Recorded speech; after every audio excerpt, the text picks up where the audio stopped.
station.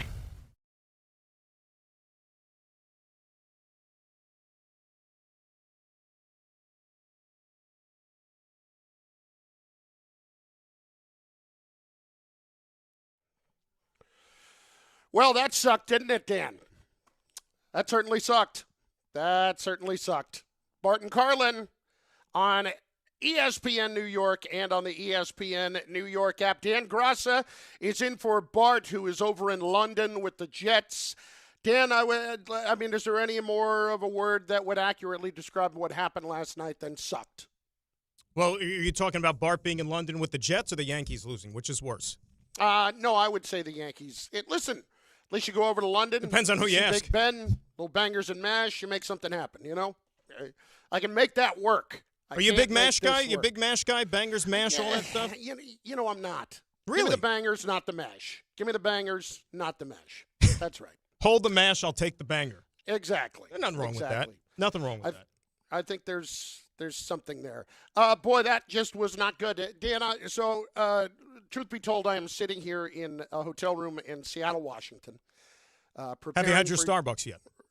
Yes, I have. Okay, there you go. That's important. I mean, you go to Seattle, you got to have a Starbucks. There is literally one every block. Have you thrown a fish to somebody yet, or vice versa? Have you caught a fish? You know, I never understood that. What is the allure of launching a slippery fish at somebody? It just makes me think of whenever they used to describe change-ups as a dead fish. Like that's great. A bunch of guys in a market can throw a good change-up. And then, whenever they do games in Seattle, you notice how they have to send the camera crew out to the fish market, and then, the announcers go and partake as if they've, never seen a fish, never held a fish in their hands, or all of the above, and it's got to be, groundbreaking. You know, whenever you see these kinds of things, I always go and see it, and I'm just kind of like, all right, yeah, okay, that's it. And I've seen the fish thrown, and I got to tell you, really not that enlightening to see a fish get thrown. No. And I have no interest in trying to catch it, so take your fish and stick it. And up here, they're still fired up by the Mariners, obviously, in a big Game 5 coming up. But we obviously have no interest in any of that off of what happened last night. And when you just cannot get anything going offensively in a bullpen game, that is just supposed to me to be the ultimate advantage when you have the analytics people who believe so strongly in the possibilities of that, and you have a night like you had the night before. There's no reason, if you're the New York Yankees, you shouldn't be licking your chops, and yet really until the ninth inning, they had very little going. I'm a little surprised, first and foremost, that we're sitting here having this conversation today. Really and truly. I did not think this was going to – I thought the Yankees would win the series in 4. Not the Blue Jays. And then the way Game 3 unfolded, fighting back from 6-1 down, knowing that you were facing a bullpen game, a bullpen that, number one, is not very good, a bullpen that you've handled pretty well in this series. You're at home. You have the momentum. You've got Cam Schlittler, who after the Red Sox start last week, Yankee fans wanted to already start to engrave the plaque for Monument Park. All those things rolled into one. I thought that there was very little chance that we were going to be sitting here having this conversation this morning because I thought it was going back to Toronto for a Game 5 tomorrow night. I was locked into that. I thought there was virtually no chance that we wouldn't be. And then yet when they bust it open and make it a 4-1 game, I don't know how to explain it, Dan, and I think this kind of speaks to the Yankees season as a whole. You know, it's 2-1, it's one thing, right?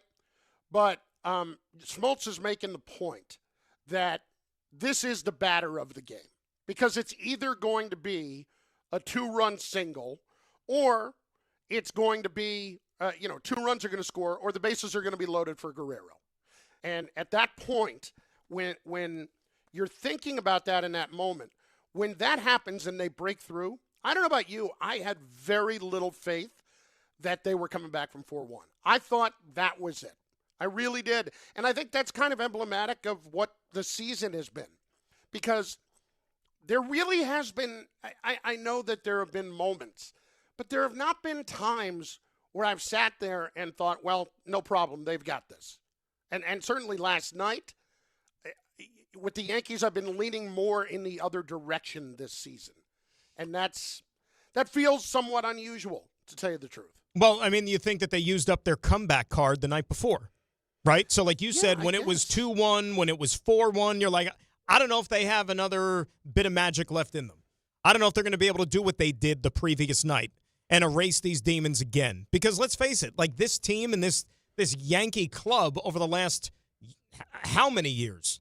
You know, the October magical moments that were so seemed like regular in the old place. Those have disappeared in this new place. Yeah. You know, save for 2009, and then last year, okay, you got to the World Series. You haven't had many of those October magical moments in this stadium. Am I right? No, absolutely true. Absolutely true. So, look, once we got to this round, I thought they were beating the Blue Jays. I thought it was all lined up for them to get to the World Series again. I thought they were the best team. I thought they in Seattle, at least talent-wise, you know, pound for pound, I thought that those were the two best left.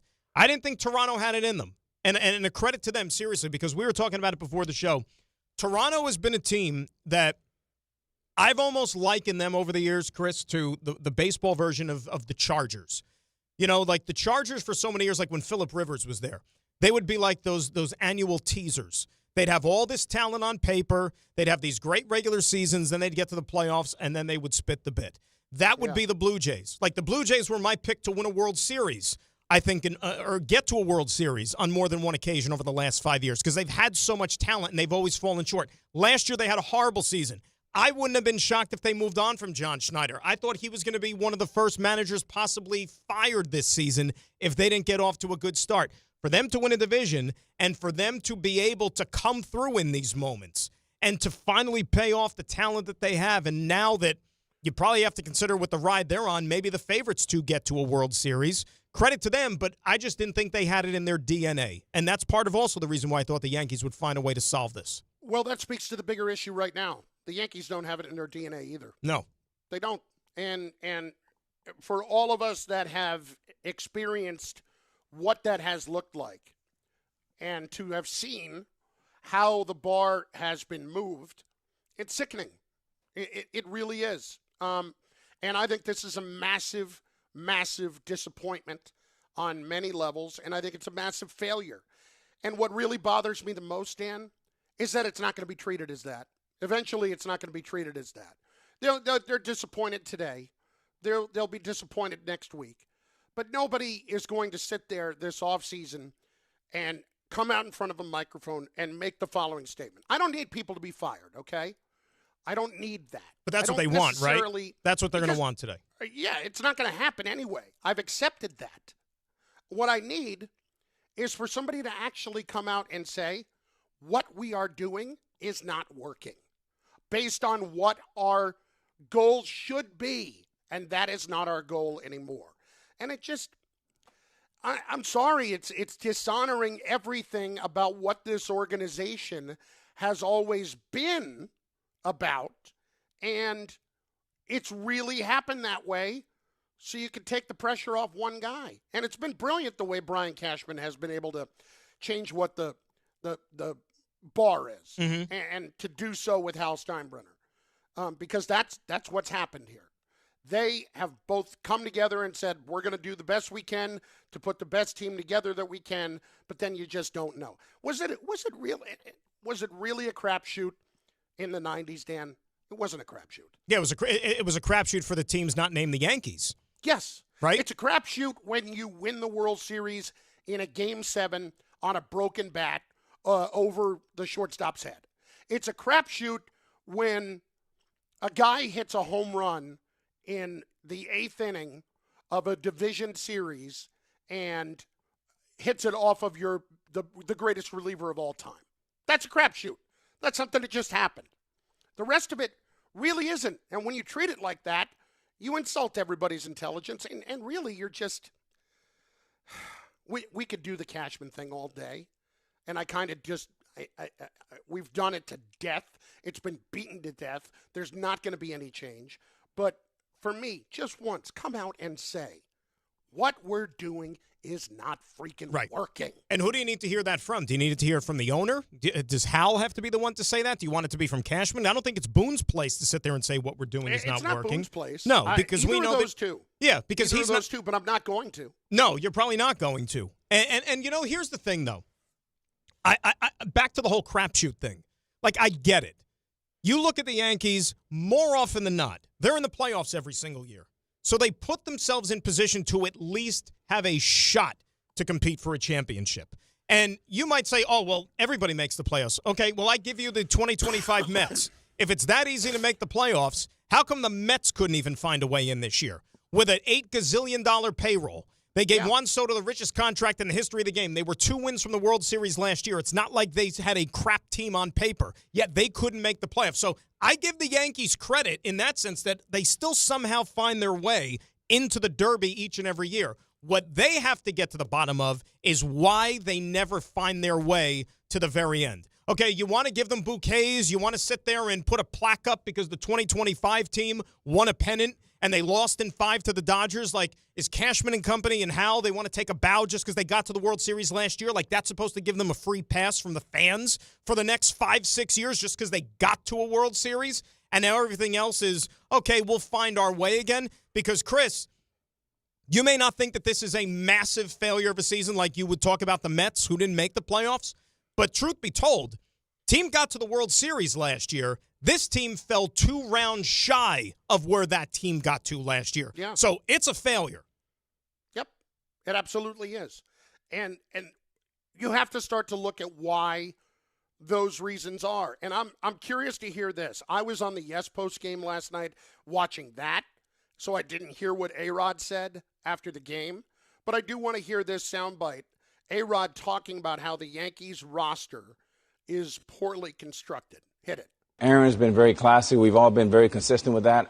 Honestly, from the entire organization, he's the one guy with Circle that has least to blame. I mean, he's got a lot of talent, but for me personally, one of the worst construction of a roster I've ever seen. You have 3 left-handed catchers, you have 5 DHs, you have a first baseman in and out. It's just a very, very difficult hand for Boone, and honestly, they were exposed against a much better Jays team.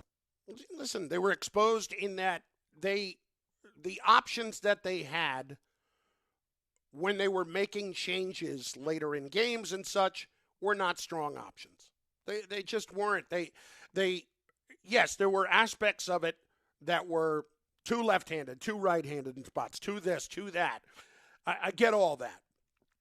What I really don't understand is why, with a team that still does the right thing in accentuating the importance of starting pitching, because they do, why you continue to find yourself in this spot where at the middle of the year, Dan, you're trying to go out there and just grab every possible arm that you can, every possible somewhat reliable reliever that you can to fix a problem that has been, frankly, unfixable for a while. And you know what's interesting, too? We put such a point of emphasis on the trade deadline and the moves that are made then, and they're so highly scrutinized. And think back to August the 1st, right, when the dust settled after the trade deadline. You know, I remember being on that very next morning. You know, I was flying solo on the morning show. I think 2 people called in 4 hours, but that's neither here nor there. That's a good time. They were all fired up with the trade deadline. But, you know, nationally, if you look at the winners and losers, if you will, like the hot takes right off the bat, order them any which way you want. But generally speaking, most people would have agreed that Mets, Yankees, Padres, the 3 winners at the trade deadline who went in and made the biggest moves. And they all brought in big bullpen pieces as well. What do the Mets, the Yankees, and the Padres all have in common, Christopher, on October the 9th? They're home. They're home. They're home. So, yeah. I mean, that's not necessarily the path to, you know, rags to riches, if you will, and to get to a World Series. Look, there's a lot of things we can pinpoint here. You know, we thought the pitching was figured out, but let's go back to the offense. A week ago, I'm sitting in this chair throwing bouquets at the Yankees, saying you got by the Boston Red Sox scoring 9 runs, only 9 runs in the 3 games because you pitched so well. And I thought that actually bode well for them because, okay, they're finding different ways to beat these teams. They're not just having to outslug them and be the Bronx Bombers and all that stuff. They're finding other paths to victory, which in October is going to actually be beneficial for you because some days you're going to go up against hot pitching where your bats are not going to show up. Okay, then you fast forward to this series, and the bats weren't there to be found, especially yesterday, where you only had 4 hits before the 9th inning against 8 different relievers. And a group of relievers aren't even that good. Let's face it. Like all afternoon, we heard about, when John Schneider met the media, it's like, is Gossman available? Is Savage available? And he was kind of playing coy with the media. He didn't even need those guys. Didn't even have to use them. Didn't even have to use them. Gossman went to the bullpen maybe because he needed a piece of candy and the stash was out there. That was it. Okay, so they didn't hit enough. They didn't score enough runs. Now they score 28 runs total in 7 playoff games this year. So this method, and A-Rod just talked about roster construction. Is that the best way to skin a cat if you're the New York Yankees? Because in the playoffs, you averaged 4 runs a game in the 7 that you played. And obviously it wasn't good enough because you didn't even make it to the LCS. Well, I'm glad you brought it up because there is more than one way to skin a cat, and the Yankees have treated it as if there's only been one way for a while. And we can talk about analytics. We can talk about all that stuff, okay? Ultimately, when you think about the Yankees offensively, the last several years, what do you think about? The team that if they hit home runs, they're going to score a ton of runs. But if they don't, they're not. And I look across at the team that just beat them and the team that puts the ball in play. And this is not an old school versus new school thing. This is just a different approach. That is a team that puts pressure on the opponent by making them make plays. Defense is nowhere near as important as it used to be. And what do you know? We saw in the World Series, it was the Dodgers' whole game plan that when you actually make the other team make a defensive play, they don't always do. And what do you know? In the biggest situation last night, the Yankees, where other times they had actually fielded pretty well this year, they made a massive mistake because of a ball that should have been a double play ball. Ask Met fans, go back 10 years ago. Wasn't that the MO of the Kansas City Royals that beat them in the World Series? Mets came into that series with all the young flamethrowers, the power pitching, and they just mowed down the Cubs and mowed down the Dodgers. That Royals team was a pain in the you-know-what to strike out, and they put the ball in play. They didn't have a lot of mashers in that lineup. They had contact hitters. And what happened in that series? 5 games is all it took. Yep. Right? So, look, give Toronto credit. And I don't know, if I'm a Yankee fan, like, do you want to see Toronto go and win this whole thing? Do you want to see them get to the World Series? Because what happens if Toronto goes to the next round, and whether it's Detroit or Seattle, and then finds a way to beat them and shuts them down? Probably going to make you feel even worse, right? Because I think that from a Yankee standpoint, if it makes you feel worse, okay. If it makes you feel better, it's a cop-out. I really, they're at the point where I wouldn't care what happens here. Like, I need to look at my own house and figure out what my problems are. Well, the other thing, I'm not going to. You will not find me, Danny. They could win the World Series. You will not find me at the end of it saying, "Well, they lost to the best team." Well, it's not going to fix anything. I swear to God, if I hear that, yeah, I swear to God, it's not going to fix anything. You still got to look in the mirror and you got to figure out what's wrong in our house and what's wrong with our team. How can we get better? And here's another thing too, which isn't getting talked up enough. Okay, you just lost in 4 games to a team that was clearly better than you, and they beat you without one of their best players in Bo Bichette, the guy who was second in the American League in hits this year. Great point. You know, Great point. Whoever you want to consider to be the second best hitter in the Yankee lineup is, take him out of this series and see how well you do. It's a great point. And that's what Toronto basically just did. Yeah, and without really breaking a sweat. To be truthful, without really breaking a sweat. 800-919-3776. Yankee calls, we're going to get them in early and often throughout the show because today is mostly about you. We do have some football to do, and we're going to do that because it feels like at times we're contractually obligated to talk about the Giants and to talk about the Jets, even though we're not. Well, at least Giants have a game tonight, you know. Somewhat justify the conversation, you know. I know it'll justify it, and it's just like 1-9, man. 1-9. Well, I mean, think about this. Like, I don't remember if I had this thought last night before I went to bed or when I woke up this morning and trying to figure out what day it was. But what does New York baseball and New York football have in common? Their seasons are over in October. Right? And it pains me to say, but it's true. Is it not? Yeah, it's accurate. Dan, the other day, we had somebody call up about the Knicks on October 4th. About the Knicks on October 4th. Can't do that. Let's get to the calls. 800-919-3776. Lewis in Poughkeepsie is up first today on ESPN New York. Lewis, how are you, brother boy? What's going on, guys? How are you? Chris, I spoke to you not that long ago critiquing the team about, Cashman being GM for life, and it's like, what do we need to do, man? What do we need? Do we need to impeach this guy? Do we what's going on? Steinbrenner, man, it ain't happening. It's not happening. I know it's not happening. It's the most frustrating thing. And you know what, guys? I can handle losing. You can't win all the time. The other teams are also trying to win, right?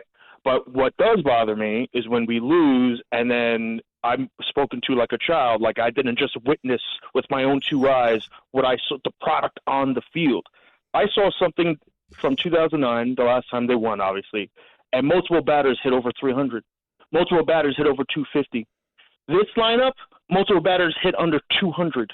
The vast majority hit under 200. Well, they'll tell you batting average doesn't matter, right, Lou? They'll tell you nowadays batting average doesn't matter. It doesn't matter. It's all a crapshoot. That doesn't contribute anything to the game. That's what bothers me, man. It's when I'm witnessing something with my eyes and this organization saying, no, you didn't see that. You didn't witness Volpe, embarrassing himself multiple times this year. You didn't see that. He's elite, actually, and we would know. You don't know. I can see it with my eyes, man. And if I can see it, and I'm a hack, then people who are paid millions of dollars on the opposing teams can see it. Come on, man. Like that's all I'm saying. Losing happens. It happens. You can't win all the time. Even when the Yankees were outspending everyone, they did not win all the time. I get it.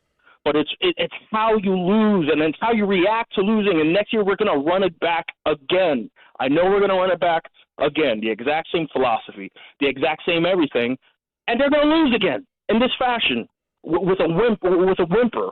They didn't even lose going out like falling on the sword. They lose with a whimper, and that's what just drives me crazy. It drives me crazy. Thanks for the call. Thanks for letting me vent. I appreciate you guys, but it's crazy. No, it is, and I get it, and that's why I honestly, I'm not even a Yankee fan, but if I were, one thing that would just appease me is if someone would just acknowledge what's happening is not working. That's all. Just acknowledge it. I thought what he said right there, Dan, don't speak to them like they're idiots. Right. Don't do that. You have to, right? Because, and look, here's what I'll say to Lou, and I'll say to all Yankee fans.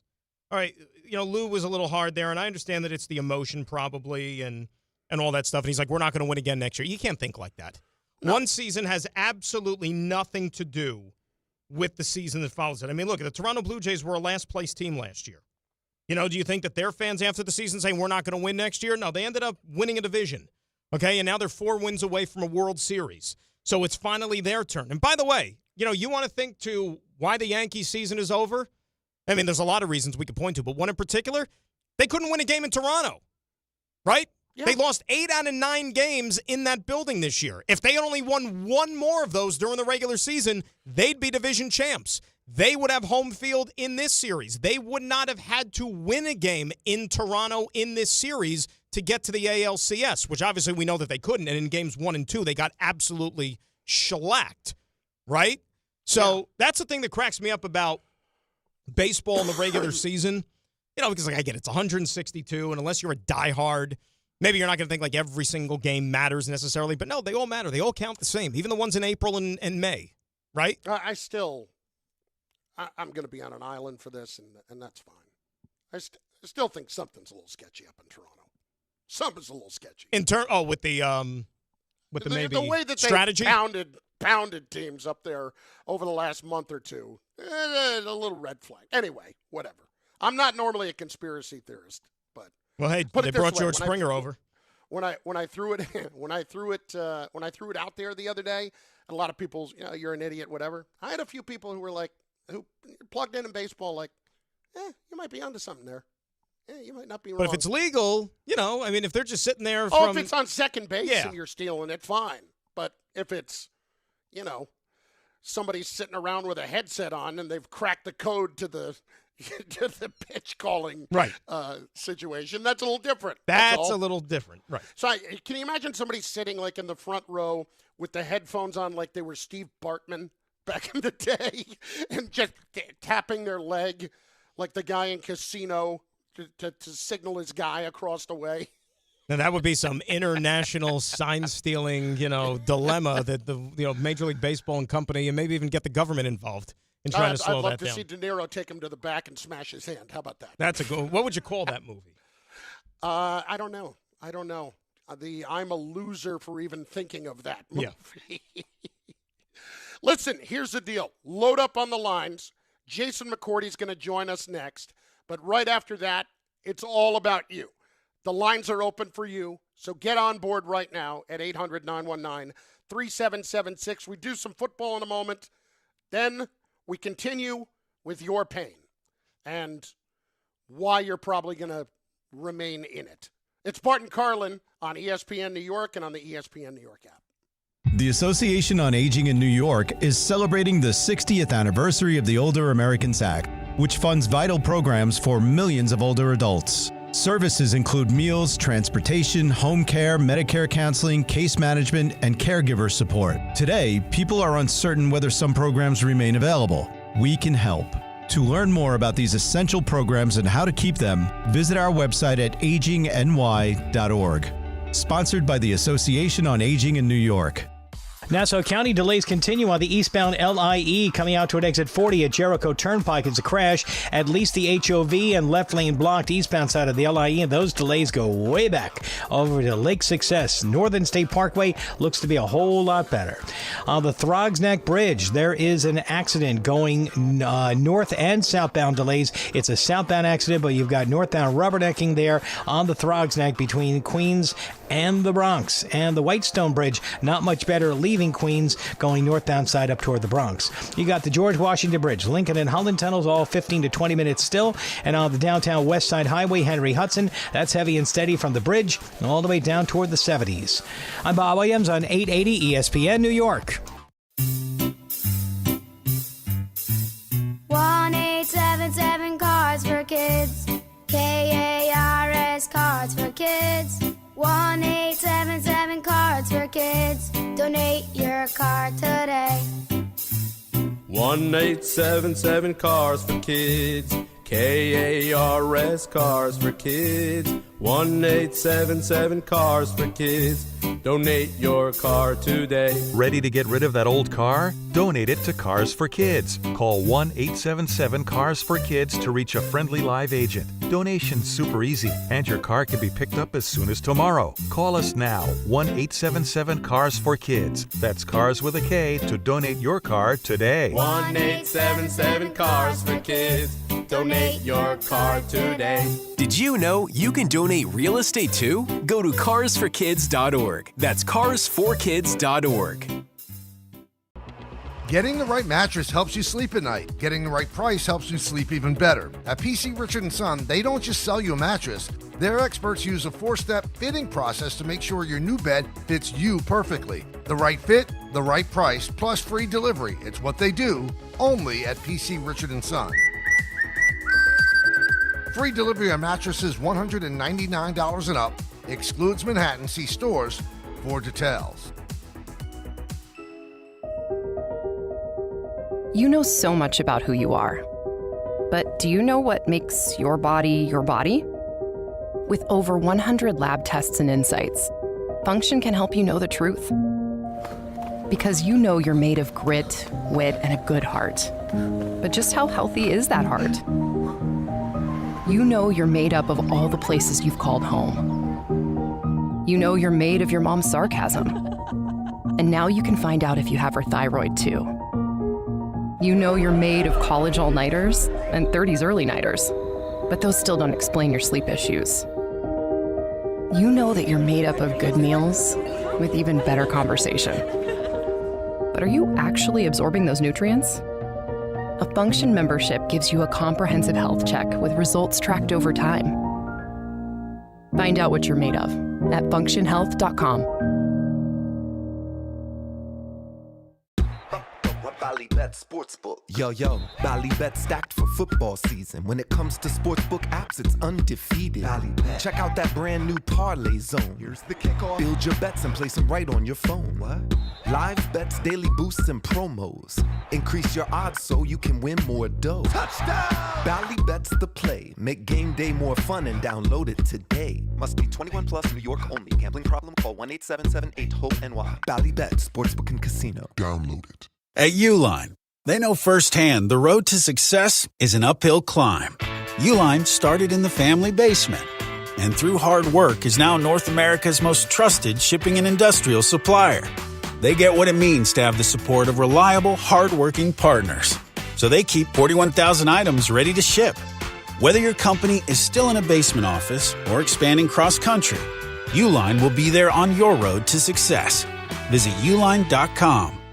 Actual price will depend on product and subscription plan. Featured products are compounded drug products, which the FDA does not approve or verify for safety, effectiveness, or quality. Prescription products require an online consultation with a healthcare provider who will determine if appropriate. See website for details, restrictions, and important safety information. Want a boost in and out of the bedroom? Hims has you covered. Introducing a new 2-in-1 approach to level up your game. Tadalafil for better bedroom performance and zinc for testosterone support. Put it all together and you've got what you need to turn things all the way up. Getting started is simple. Just go to hims.com/joy to start your free online visit. Through Hims, you can access ED treatments including pills, chews, and more. 100% online.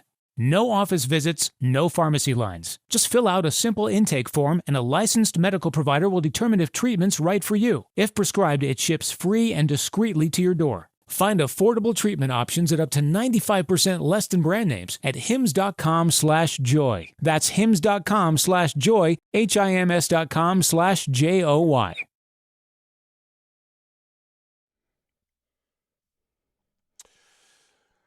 He joins us each and every Thursday at this time. He is Jason McCourty, ESPN NFL analyst with Bart Carlin on ESPN New York. Dan Graca is in for Bart today. J-Mac, it's Chris, along with another Rutgers guy, and Dan Graca. Let's start here.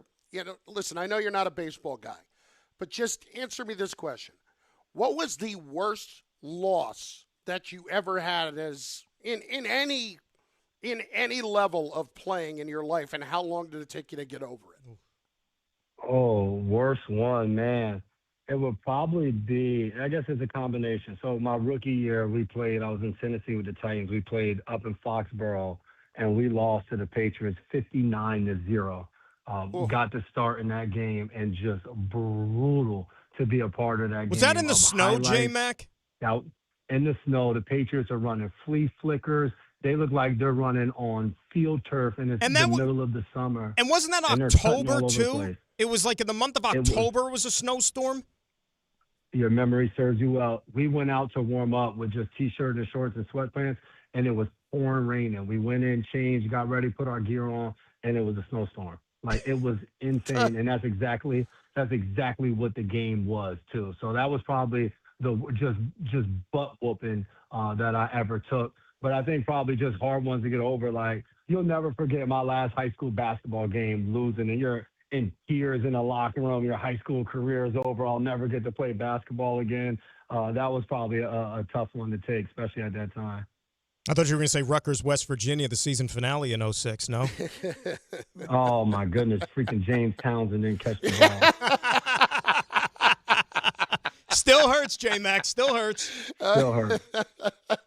That poor guy is somewhere. I don't know where he is, but, man, his name still rings true. Anyway, Jason, let's start. Let's start here with the Giants here tonight. One aspect of this that I think we've talked about a little bit is you're in an interesting scenario. You have the Giants who have Jackson Dart, who is somebody that you're trying to evaluate, and yet you have a coach who you look at and, frankly, nobody knows what his future is going to be. So I'm trying to figure out how to balance how Jackson Dart plays with how it should affect the future of Brian Daboll. I think to your point, like that's the challenge. And you talk about it before the season. Everybody talks about the same situation every single year. You can look at the Tennessee Titans with Cam Ward and Brian Callahan, where you have coaches, Matt Eberflus a year ago with Caleb Williams, where it seems as though when John Mara talks about it in the offseason, he doesn't sound 100% confident or behind the regime that's in place right now, but you're drafting a quarterback that you're hoping to develop in the first round for him to be the future. So you want those two things to almost be tied together. In this case, it's not. But I think when you look at Brian Daboll and you look at Jackson Dart, you do have to tie. If Jackson Dart is able to develop and play winning type of football, you do have to credit that and give a lot to Brian Daboll. That's the coach that you have in place. That was who you have trusted to develop this quarterback. That is who he chose to be the guy to come into the organization. So if Jackson Dart, we get to week 18 and the Giants season is all wrapped up, and regardless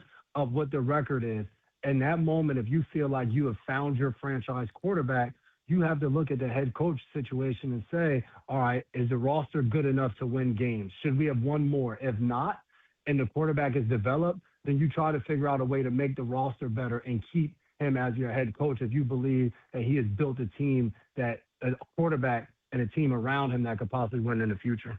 Jason, are you worried at all that maybe we won't be able to get a fair and honest evaluation on Jackson Dart's progress this year, given that we know he already won't be with Malik Neighbors for the whole season? So you take away the number one weapon that he would have. You know, Darius Slayton is out tonight, so he's going to have, not exactly a who's who of wideouts. So if this continues the rest of the season and you say, well, he doesn't have a lot around him, are we then going to be able to make an honest evaluation as to whether or not he progressed from, let's say, the beginning to the end of his rookie year and then what you hope to see then after that? I think you evaluate the body of work and you take all the variables within it. I don't think at the end of this season, to your point, you're not going to close the door on Jackson Dart at the end of this season and say, well, he didn't do enough, and you're going to look at his supporting cast and not take any of that into consideration. I think you're going to give Jackson Dart the benefit of the doubt regardless of how the season unfolds. But I think you look at where he started from game one, where he only had Malik Neighbors for a quarter and a half before he lost him for the season. So from that game against the L.A. Chargers in New Jersey, from that game until the very last game of the season, that body of work, was there a progression? Did he get better? Did he lead this team? Is there something about him that makes people gravitate and want to follow him? And those are some of the traits we saw in that first week. In the beginning of this past week against New Orleans as well, the offense that they came out in, a lot of 12 personnel, getting the tight ends involved. Now, I don't think they made the necessary adjustments beyond that, and turning the ball over doesn't help. But I think you evaluate that and move forward with Jackson Dart. You should be able to figure out at the end of this season what are the things that he does well and how you can build around him. Jason McCourty is with us. He, of course, ESPN NFL analyst. You have a game this week with CBS, too? Yes, I do. I'm in Miami. Got the Chargers and Dolphins. Ah, gotcha. Okay. Well, I'll ask you about that in a minute because the Chargers are very interesting right now. But the other question I have about the Giants tonight, when I watch them defensively, we know what their talent's supposed to be, J-Mac. Why has this not come together what you would have expected? Because if they were going to be more competitive, it was going to be hanging their hat on that. I would love to see them do a little bit more in the secondary. I think up front, you see them where Brian Burns is off the ball sometimes, Abdul Carter, and they move around and you don't know where each of those guys are coming from, especially when they get to third down and they start running games up front and it's challenging. On the back end, though, they're pretty stationary. There's not a lot of safety rotation and movement. You don't see Nubin and Holland running all around the defense and making things complicated for the quarterback. So even Rattler, this past game, he's getting the ball out so quick that, to me, when you have a pass rush that can be as dominant as what the Giants have, in the back end, I want to do some things to confuse you and get the quarterback to just hold the ball for an extra second. It started as one safety deep, and then on a snap of the ball, two guys ran out there. So now I have to tap the ball one time, and that's that extra half a second that allows a guy to get his hand up, to hit the quarterback, just to affect the passer. So I would love to see a little bit more of that. And then even the cornerback rotation with Flott and Banks and whichever guy is the guy, just let him play. Like I don't bringing guys in on third down and rotating guys. You've had multiple seasons now with the same guys competing. You know who's the guy that you feel the best at that can go out there and help you win football games. Whether it's Banks or Flott, are they going to be perfect every snap? No, but you got to trust one of them and let them loose. But that back end, I would love to see them do a little bit more. And Jason, I'm glad you brought that up too, because let's face it, Flott's been better. And the reason they keep probably trotting Banks out there is because, okay, he was a first-round pick, and they want to see if they could get something that they could squeeze out of that selection. But at what point do you just cut your losses and say, well, this guy doesn't deserve to play because there's others that merit it more?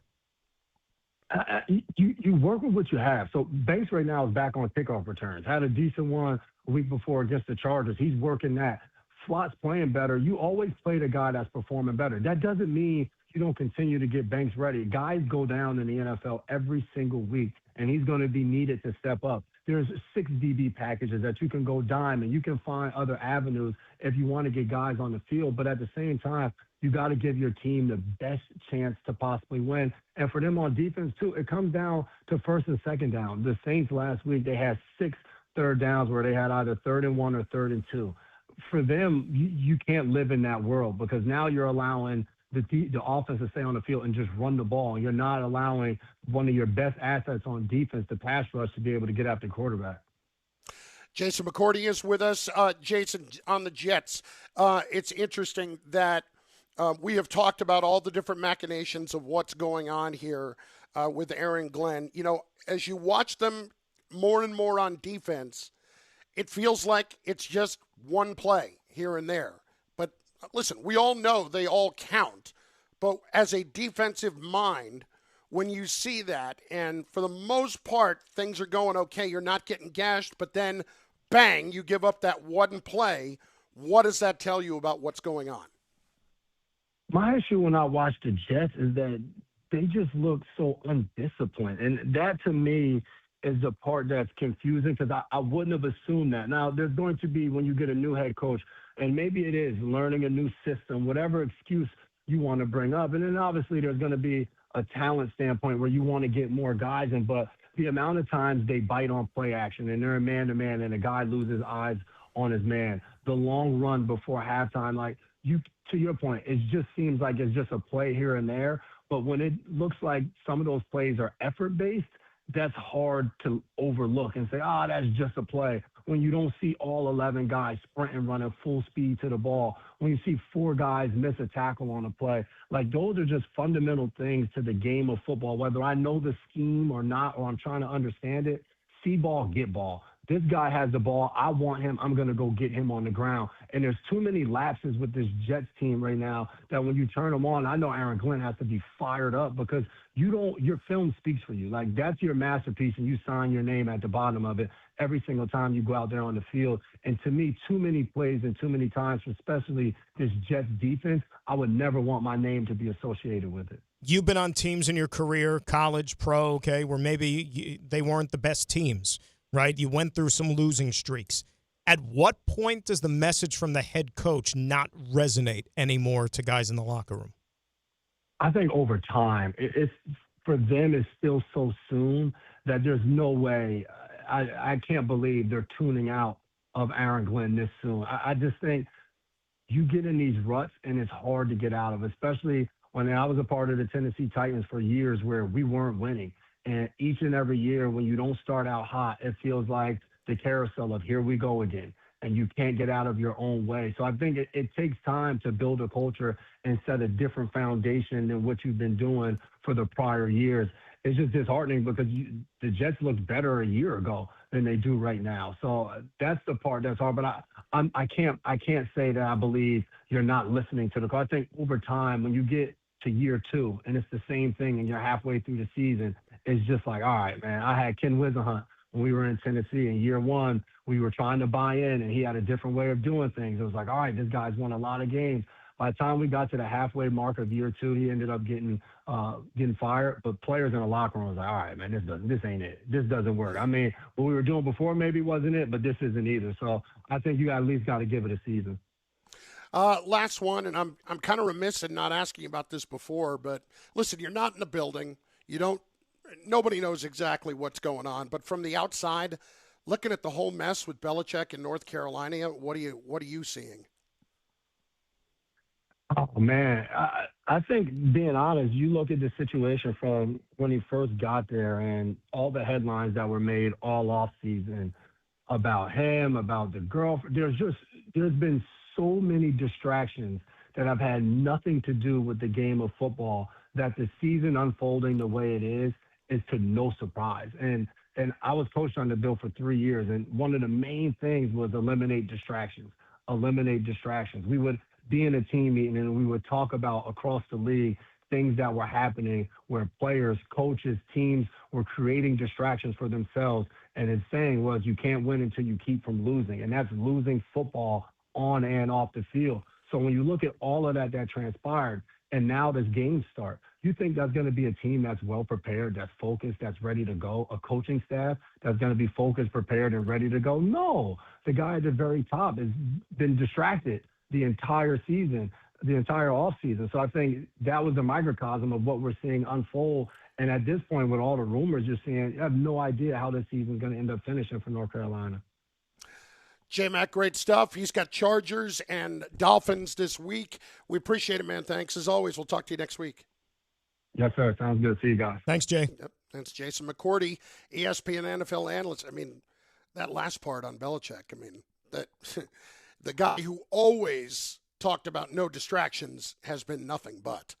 Well, it's amazing. It's amazing. I mean, we could sit here and do 3 hours on it, for crying out loud. But it's like, whether you were skeptical as to whether or not it was going to ever work is one discussion. I don't think anybody in their right mind would have thought that they would be having talks of blowing this up before the end of the first year. No. Halfway through the year. Are we officially halfway through the year? Not even. Just about. I think they're what? They're 2-3? Yeah, so one more game is halfway. Yeah. And frankly, if it was going to be about him going back to the league. And that was it. But you saw that report. I mean, you saw that report that came out yesterday how, during the bye week, assistant coaches couldn't even get a hold of him. Couldn't get him on the phone. He was apparently up in Nantucket. Even though it's a bye week, I've never known a head coach that took the bye week off and wasn't recruiting or something. Anyway, whatever. More of the Yankees. We're getting to that next. More of your calls on that front in moments at 800-919-3776, 800-919-ESPN. Who do you blame the most, and are you at all hopeful that anything is going to change? It's Bart and Carlin, Dan Graca in for Bart on ESPN New York. Is college even worth it these days? At Empire State University, it actually is. They are SUNY's leading online university. Flexible, affordable, and built for real life. With more than 120 degree programs, you can study what matters most to you. And students agree. They're ranked #1 in student satisfaction among SUNY schools. Whether you are finishing what you started or starting fresh, your goals are within reach. See for yourself. Visit SUNYEmpire.edu before the next term begins. Score a win this game day with Amazon Pickup, the MVP of package pickup. Need that new football jersey for the big matchup? With Amazon Pickup, you can collect your order from secure Amazon lockers or counters near you on your schedule. Whether you're running from work or home or straight to the tailgate, Amazon Pickup makes it easy and worry-free at no extra cost. Don't miss kickoff. Grab your gear and your packages when it works for you. Find your nearest Amazon Pickup location at amazon.com/pickupmvp. That's amazon.com/pickupmvp. Just printed from the Erie Canal Press, the most coveted ticket, New York Lottery's $1 million raffle, hath arrived. 15 fortunate souls shall come into the fortune of a millionaire. Translation, the $1 million raffle is here, and 15 winners are going to become millionaires. The New York Lottery commemorates 200 years of the Erie Canal with your best odds of winning $1 million. Limited tickets available. Ask your local retailer today. Please play responsibly. Must be 18 plus. Gambling problem? Call 1-877-8-HOPE-NY or text HOPE-NY. 1-877 Cards for Kids. KARS Cards for Kids. 1-877 Cards for kids. Donate your car today. 1-877 Cars for Kids. KARS Cars for Kids. 1-877 Cars for Kids. Donate your car today. Ready to get rid of that old car? Donate it to Cars for Kids. Call 1-877-CARS-FOR-KIDS to reach a friendly live agent. Donation's super easy, and your car can be picked up as soon as tomorrow. Call us now, 1-877-CARS-FOR-KIDS. That's Cars with a K to donate your car today. 1-877 Cars for Kids. Donate your car today. Did you know you can donate real estate too? Go to carsforkids.org. That's carsforkids.org. Switching to Progressive is a game-winning call. And that reminds us of other game-winning calls in the history of sports. It was a doubleheader in August and really hot inside the concession stand. So instead of waiting for people to come to me, I figured I'd walk around yelling, "Hot dogs here!" And that's how I became the first hot dog vendor in sports. Okay, not really a game-winning call, but it was a good call. You can make one too. Switch to Progressive and you could save hundreds. Progressive Casualty Insurance Company and affiliates, not available in all states. Okay, I have to tell you, I was just looking on eBay where I go for all kinds of things I love, and there it was. That hologram trading card. One of the rarest, the last one I needed for my set. Shiny like the designer handbag of my dreams. One of a kind. eBay had it, and now everyone's asking, ooh, where'd you get your windshield wipers? eBay has all the parts that fit my car. No more annoying, just beautiful. Millions of finds, each with a story. eBay. Things people love. This is DiPietro and Rothenberg. The 1-2 to Bellinger. Swing and a miss, and that will end it. And the Blue Jays are going back to a league championship series. Another season ends with the Yankees not winning a World Series. The ending's the worst. They beat us in the series. Simple as that. Yeah, we didn't do our job, didn't finish the ball. For me personally, one of the worst construction of a roster I've ever seen. You transitioned from Juan Soto in this series, Fried, Bellinger, like all the guys you replaced Juan Soto with, they did not answer the bell. Morning Start with DiPietro and Rothenberg. Weekdays from 6 to 10 on ESPN New York and streaming live on YouTube. In the city that never sleeps and never stops talking sports, ESPN New York is always on. Now you can live and breathe everything New York sports wherever you are. On your radio dial, on the ESPN New York app, and streaming live on YouTube. However you watch or listen, ESPN New York is always on for you. Hear us, stream us, watch us. This is ESPN New York.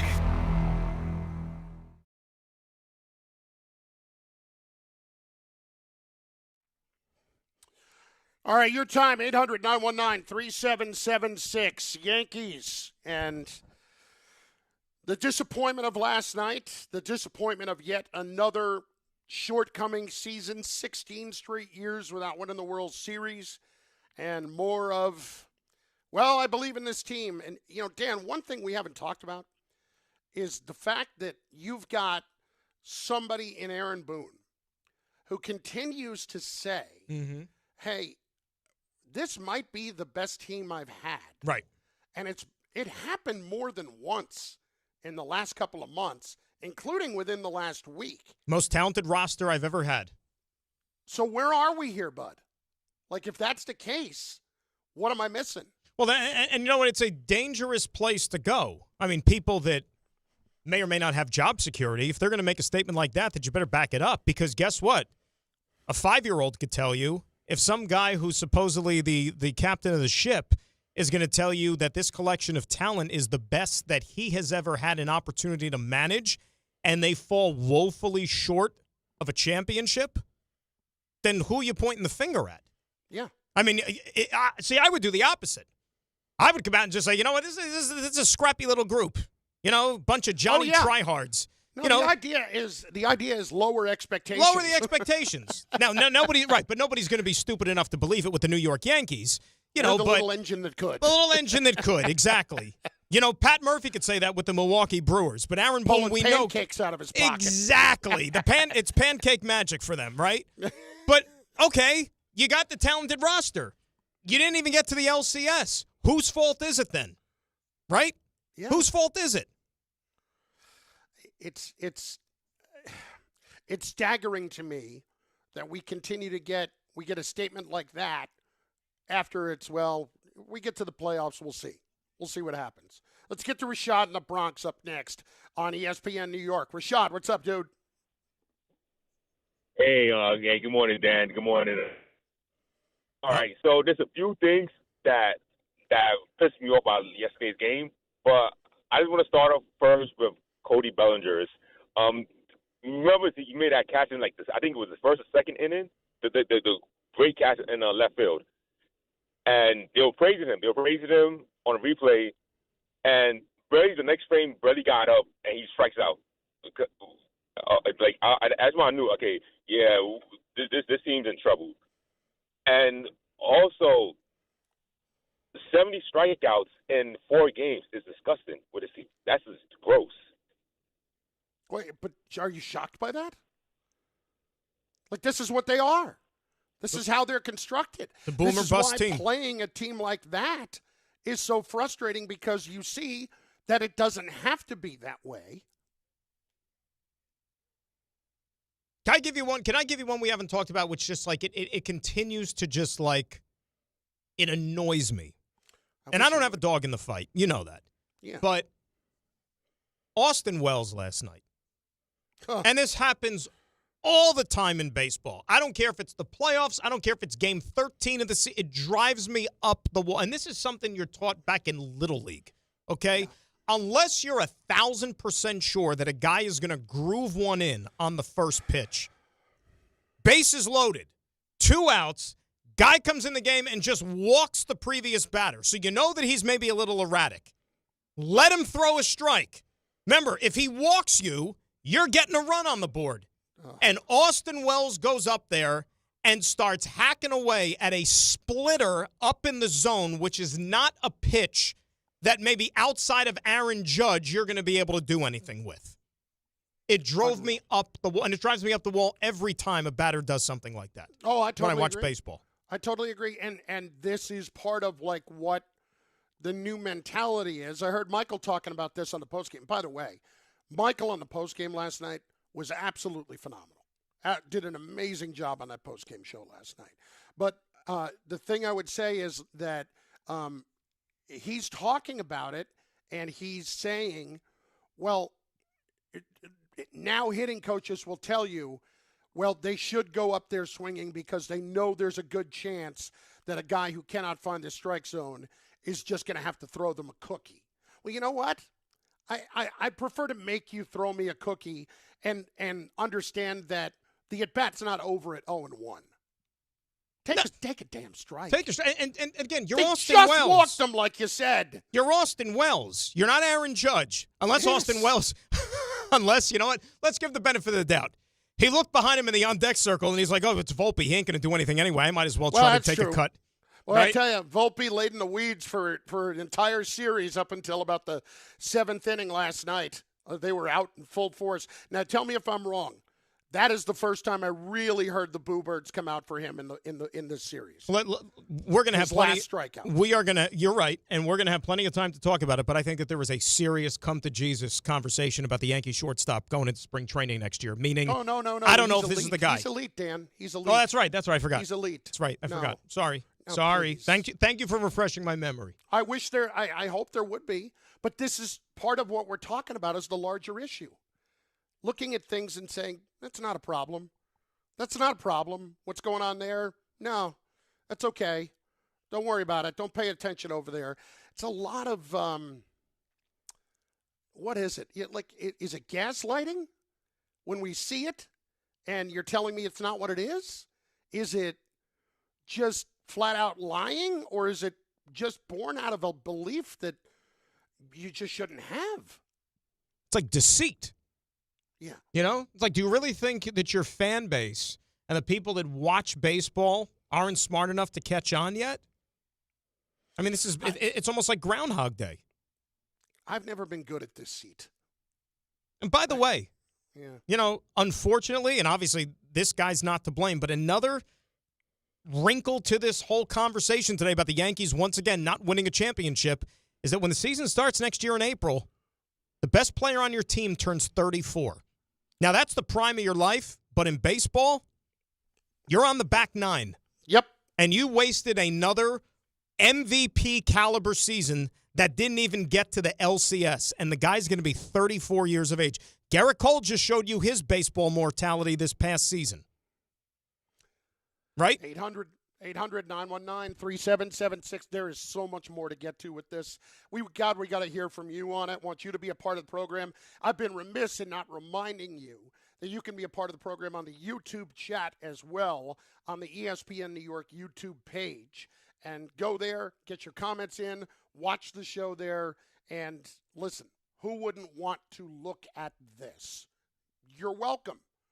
It's Bart and Carlin. It's Dan Graca in for Bart on ESPN New York.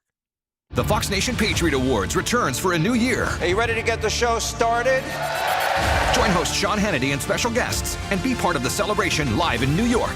Tickets are available now. Go to foxnation.com/Patriot Awards.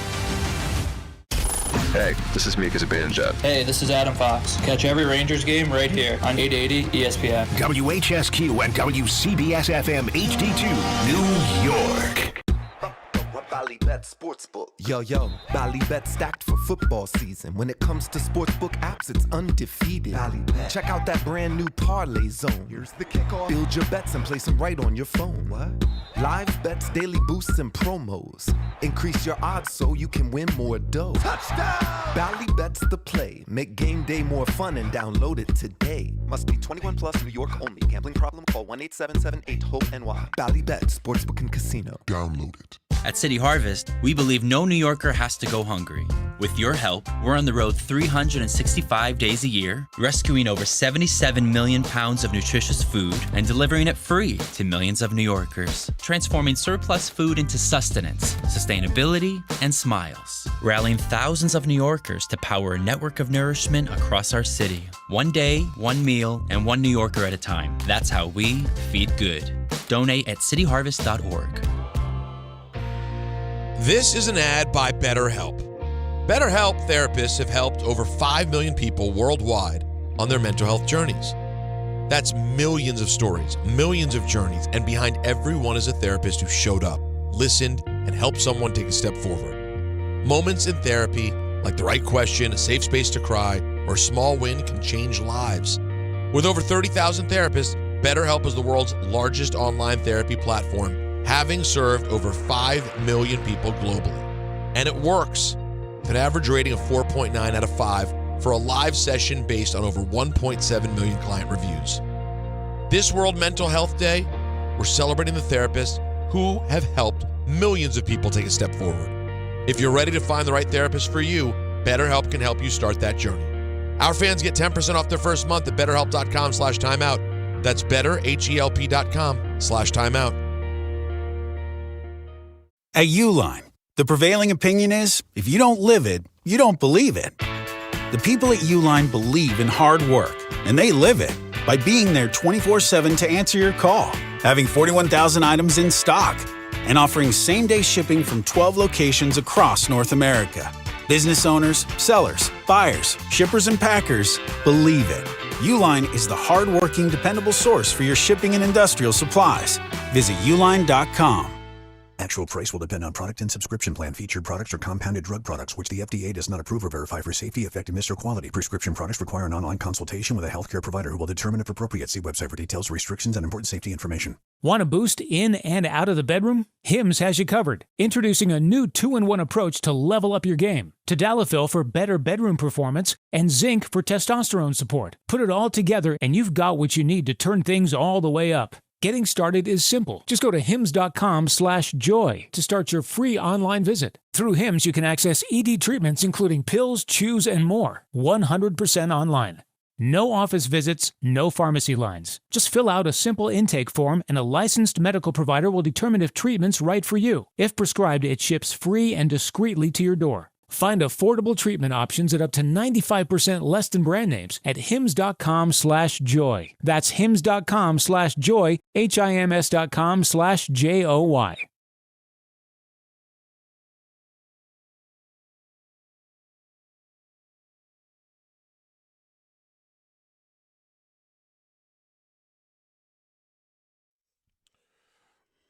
Yes, it is. Bart and Carlin, ESPN New York. If you're not following us on social media, you should be. At Bart and Carlin, at That Guy Carlin, at Dan Graca, who is in for Bart today. We continue with the Yankee phone calls. Listen, I feel like we got a couple in last hour, but we really need to get as many as we can in this hour. Is that fair? It's almost like we should get paid by the phone call. That's how many we should go to. That's an excellent point. Right? That's an excellent point. And if I was, it would look like it right now, because we're going to start with Justin in Floral Park up first here on ESPN New York this hour. Justin, what say you, buddy boy? What's up, Chris and Dan? How are you guys? Chris, hello. First, did Bart give you the T-shirt? The Soto shirt. Which T-shirt was that? The Juan Soto shirt I sent you guys. He finally Oh, got it. not He had yet. it in his mail forever. No, And, but you know what? I haven't seen Bart this week because I was out the last couple of days, and Bart just went to London, and I'm in Seattle, and it's a whole thing. But I will remind him. Hopefully, when you guys reconnect, he finally got to his mail yesterday. Was and, it you know, was I it think a he addressed signed both you or guys. was it a 3X? Because otherwise, I may as well use it as a towel. Come on, Carlin, you got to go down like me, man. I was a 3X at once. Now I'm down to a 1X, man. All right, I'm working on it. Come on, you get there. You That's gotta two stop less going to All X's. American Burger, my man. I saw you with my buddies in Massapequa. You got to stop going to All American Burger. I'm sorry, just for a moment. I love just you, the though. brilliant drop in right there of Dan of that's 2 less X's. Yeah. That's just thanks. That's math. That's algebra. No, that's radio. That's gold. That's gold. As far as the Yanks go, Chris, I've seen this movie a million times, okay? I mean, how many more times do I have to see this with Cashman and Boone? I mean, when are we going to cut the cord with these guys? And this is all a Brian Cashman thing. I'm not going to knock Boone because Cashman is who gets him, as Parcells says, the groceries, which are lacking. Okay, and Dan's 1,000% right. Your best player is on the back nine at 34 years old. Cole's coming off a major surgery. Max Fried, listen, great pitcher, but I don't know if he's a great pitcher in the postseason because we saw what he got shelled against Toronto. So this team has more holes than Swiss cheese. Volpe is the most overrated prospect that I've ever seen. Dominguez couldn't even get a start in the playoffs, another guy they hyped up. And what is Spencer Jones going to be next? Because you know Grisham's gone. They're not re-signing him. I hope they bring back Belly. Goldschmidt's gone. And let me ask you something. How is Ben Rice not in the lineup? All right, let's talk about a few of these. Appreciate the call, Justin. First one, overarching. Dan, what do you think at this point would actually have to happen for a real change to ever be considered by ownership? Well, I mean, it seems like we have this conversation with every slump the Yankees go through in the summertime, right? I mean, and it seems like it happens, every year now, at least the last few seasons. Like, we're sitting there in June. Like, remember the beginning of July when the Yankees were up in Toronto, oddly enough, and they got swept the 4 games. And that's kind of what prompted Buck Martinez to, make those comments later in the year that he got a lot of flack over when he said the Yankees aren't a good team, because that's what he remembered seeing firsthand. Like, that series against Toronto, I think the Yankees made 7 errors or something in those 4 games. Remember, they couldn't catch the ball. They couldn't run the bases. Everything that could have gone wrong did. So it seems like we have these conversations. To me, personally, I think you probably, for starters, would have to say that they missed the playoffs on back-to-back occasions. Mm-hmm. Back-to-back occasions. Because you know what? They've already had seasons where they missed. A couple of years ago, they had an awful year. They had their worst season in 35 years or whatever it was. Boone didn't lose his job. Cashman didn't lose his job. They doubled down. They traded for Juan Soto, and they went to the World Series. Maybe that restarted the 10-year cycle again in Hal's mind. I don't know, as far as employment goes. For me, the only thing that usually comes between blood, and I do believe Brian Cashman has become a family member of the Steinbrenners, is money. And so I would think that for them to actually have considered a lot of or any kind of change, it would have to be something that was impacting the money. And that means that you're winning 75 games in the season. And people aren't showing up. And people aren't showing up in the second half of the year. That's what that would have to look like. I can honestly make the argument that they could miss the playoffs 2 years in a row. It's not about the extra revenue from the playoffs to me. It's about the money that they would not be making in the second half of the year. Right. And that's big. So, I mean, if you're a fan, and I'm not sitting here telling fans how to spend their money and what to do with it. No.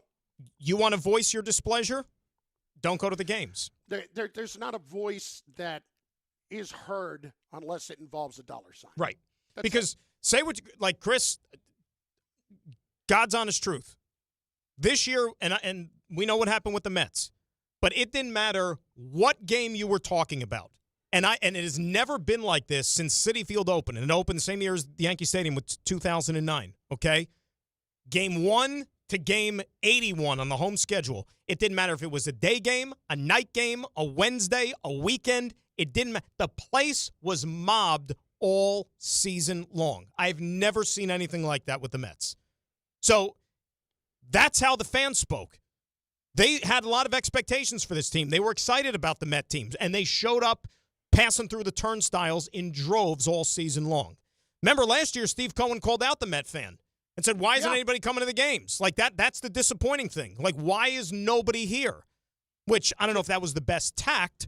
So if you want to flip it over to the Yankees are going to be a good team next year. On paper, they're going to be expected to make a deep run, challenge to get to a World Series, I'm sure. So I don't know what's going to dissuade the fans from not going to the games, because the other fact of the matter is, Chris, let's face it, people buy these tickets a long time in advance anyways. Yes.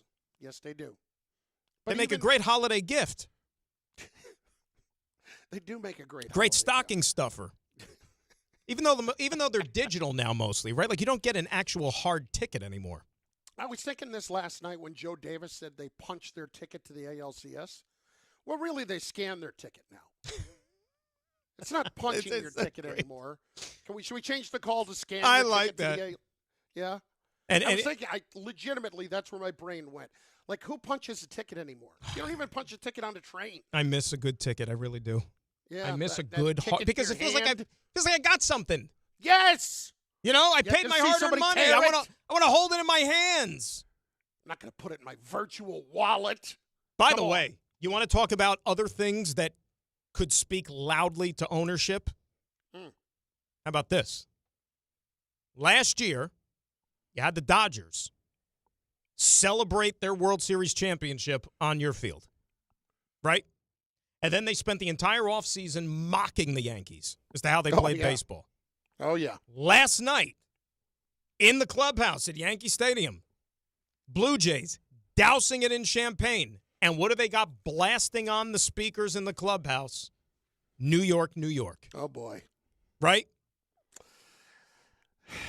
So this is 2 years in a row that you have your team getting eliminated on your home field and the opposition basically sticking it right in your face. Hal was asleep by that time. You think he was asleep? Yeah, no, I think he had the nightcap on and was out. So you're saying Hal probably wasn't even there. He was down in Tampa?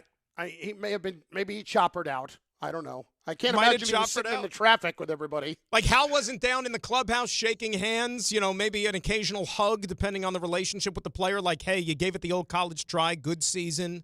Nothing like that? Does he strike you as warm and fuzzy? It doesn't strike me as warm and fuzzy. It strikes me as just a little awkward. That's all. I don't think he's a bad guy. I don't know. Well, he did hanging out with him. He did pull over to the side of the road in Naples to call Aaron Judge to get that deal sealed when he was a free agent, remember? He went that extra mile. Did Hal turn 90 and I missed it? He's in Naples? Isn't Naples like in Italy? Retirement? Italy. Oh, Naples in Italy. Yeah, not Naples, Florida. No, he wasn't at Del Boca Vista. No. He wasn't playing shuffleboard. I thought he was going to the early bird over at Applebee's. Bird. Yeah. Now that's what? Is that a 3:50 kickoff with the early bird? Is that generally when it starts? Having spent some time with some older folks down there a few years back, that's about right. Yeah, we got to get to dinner. It's already 4:00. What are we doing? Here is T in Queens up next on ESPN New York. D, what's going on? Listen, man, you have to go to Red Auerbach to see a GM stay in position as long as Brian Cashman. And he won how many championships? Like 15 altogether? Like, that was deserved. Like, Brian Cashman inherited what the OGM did. Like, what has he really done to deserve all of this? That's one. Two, the Mets and the Yankees are both built similarly, and that's why they're both gone. Like, Juan Soto, Aaron Judge. Aaron Judge is better, but that's their all everything. Pete Alonso would be Juan Carlos Stanton, a one-dimensional player. Like Pete's not going to age well. And then you got a bunch of other guys who just like are hackers. There's no stolen bases. There's no anything. There's no bunting. Like, say what you want to about the Dodgers or the Blue Jays. They're way more fundamentally sound than either team, and that's why both teams are sitting home. It's like, is it okay? Like when we talk about that, is it fundamentally sound, or is it placing more importance on specific areas of the game that are not treated that way anymore? Like the Yankees, I would agree. I would agree with the Aaron Boone assertion that later in the year they got better defensively and weren't making as many knucklehead type mistakes, but yet in the end, that's what came back and got him. And Jazz last night. Yeah. Which was a tough play, but you know what, Chris? If your back's against the wall, you got to make the play. Got to make the play. It's That's the big a double leagues. play ball. I'm sorry. And then it's a 2-1 game. game. Make the play. And I don't think Jazz is I've seen all this stuff about like Jazz isn't a good guy around the clubhouse and all that. Like, I'm not buying all that. I will say there was a moment when he hit the home run the other night, and he hit it like where he was clearly swinging for a home run. And I thought, well, that's the worst thing that could happen right there. You know, that's exactly what I thought in the moment. Yeah. D made an excellent point, though. He brought up Red Auerbach. Because we sit here and talk about the lifetime employment that Cashman has. And he took over, in 97. And he's still on the job. And, I understand that foundation was built, Gene Michael, really. Gene Michael, and then Gene. Bob Watson was the general manager technically in 1996, and then gave way to, or maybe Cashman took over in 98. It was 98. Bob Watson 98. was there 2 years. Yeah. So if you think about modern sports, modern team sports, the only other one that I could come up with who stayed in power that long and never even had a championship to show for it. Remember David Poyle with the Nashville Predators? Oh, my God. That's the only, and I just looked it up, and he just got. The answer to your question is no. Well, David Poyle was the head of hockey operations and the general manager for the Predators from 1997 to 2023. That's a quarter century. I'm going to tell you something that may not surprise you. Yeah. I didn't know that they existed in 1997. Was that the expansion? If you had asked me when did the Predators come into existence, I would have said 2018. Well, that's not fair. That's not fair to all those diehard Predators fans. No, I probably would have said like mid-2000s. I probably would have said something Peter like that. Laviolette got him to the Stanley Cup final. Yeah. Well, that didn't do anything for you, huh? That feels like what we should be talking about. David and Elizabeth is up next. David, what's going on? Big fella, Graca, how you doing? Yo, Graca, we haven't spoke since our demise began in September. Well, whose fault is that, Dave? I'm not taking any blame for that. I won't. Whose fault is that? That's right.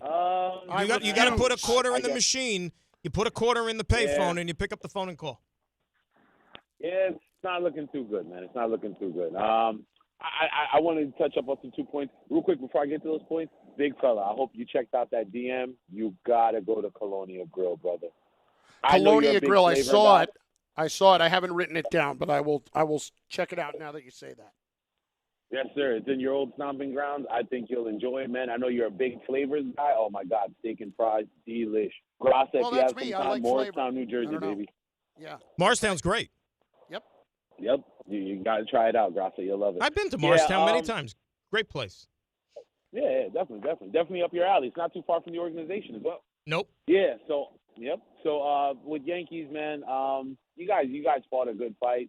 The one thing I want to ask you two gentlemen is this real quick, is that do you think that they're still gonna move with that mantra of championship or bust? Do you think they're still gonna do that? Because we all need to be realists here. Like, you should just be happy that, you have a competitive ball club.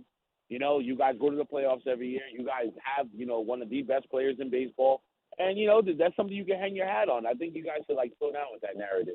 Not disrespecting Yankee fans. Just say it. Maybe you should hang it up a bit, and just be humble like some other fans, because at least you have good things to cheer for. At least you made it to the postseason. My team didn't even make it. Didn't even sniff. So, good season for you guys. I don't think that's really making them feel a whole lot better. No, it's not going to soften the blow in any way, Dave. I don't think it is. Nor should it. Right? No. Dan, I can't. This is as about a bad of a loss as the Yankees have had in the postseason over this 16-year stretch. I don't want to rank them, but this is up there. When the manager is saying it's as talented a team as I've had, when they have gone through and won a series like they did in the wild card round, and then match up with a team that, all right, we could sit here and say the Blue Jays are better. They won the same amount of games this year. Right.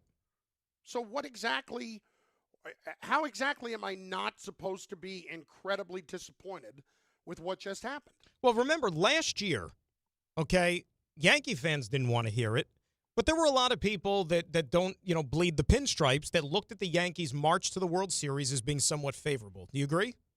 Yeah. Okay, right. They got, they had to play Kansas City. They had to play Cleveland, both from the Central Division, and a Central Division that normally the Yankees own, right? And normally Minnesota's the number one whipping boy, but still, Yankees had a pretty good path to the World Series last year.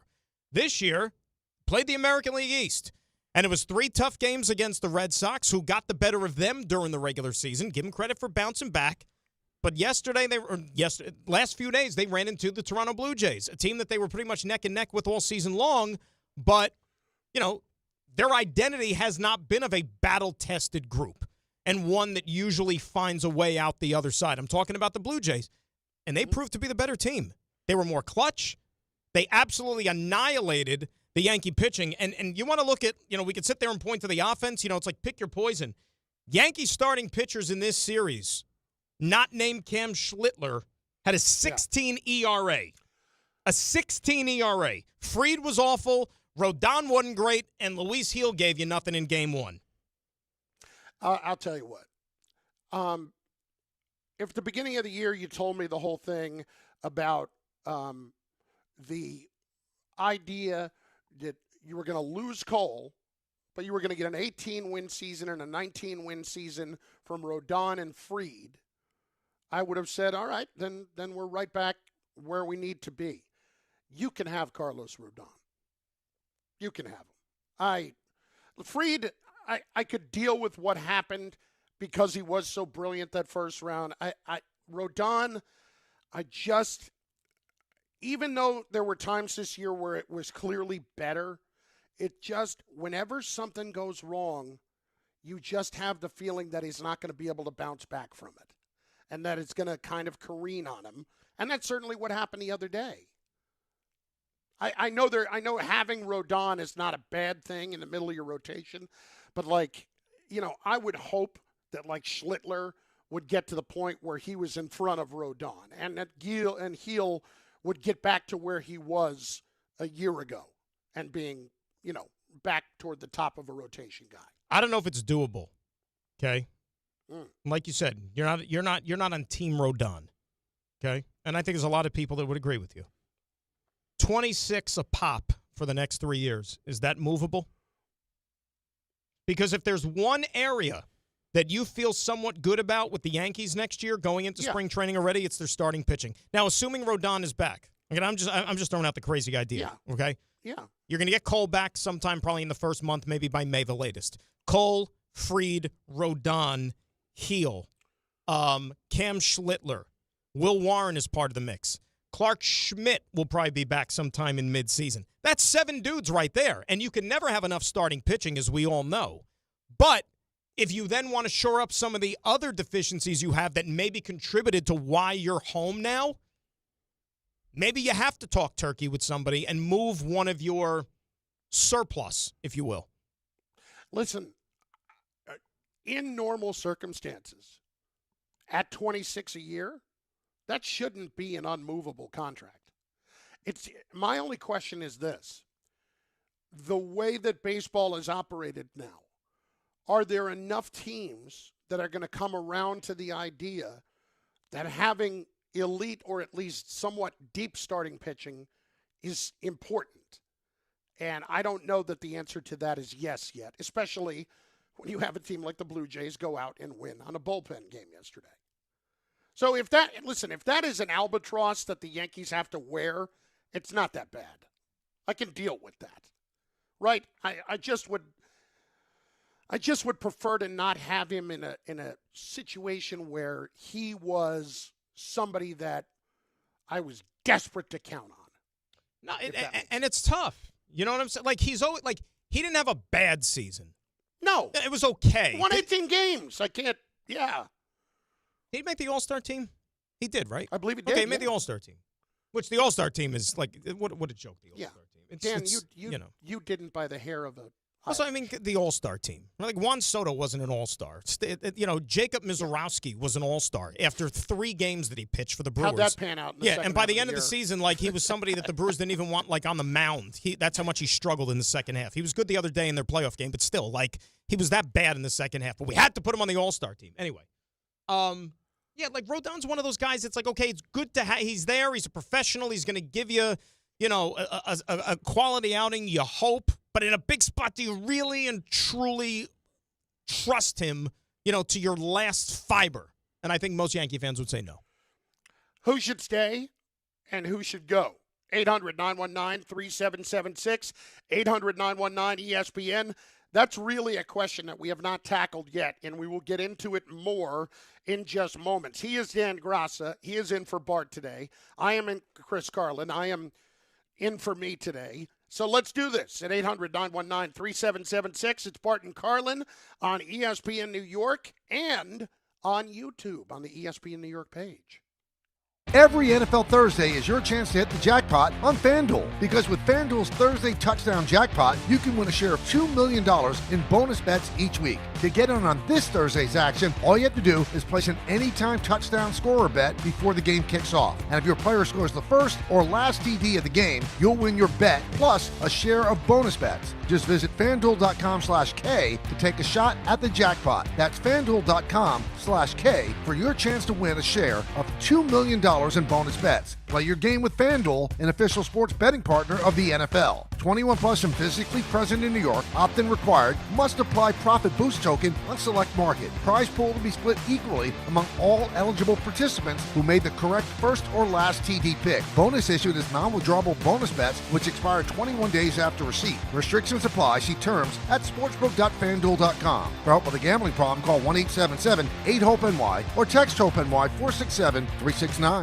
Did you know women account for 2/3 of all Americans living with Alzheimer's and 2/3 of all Alzheimer's family caregivers? Join the Alzheimer's Foundation of America at its Women Empowerment Forum on November 5th in Amityville to learn practical ways women can reduce their risk for Alzheimer's and enhance quality of life for themselves and their loved ones living with Alzheimer's. For more information or to register, visit alzfdn.org or call 866-232-8484.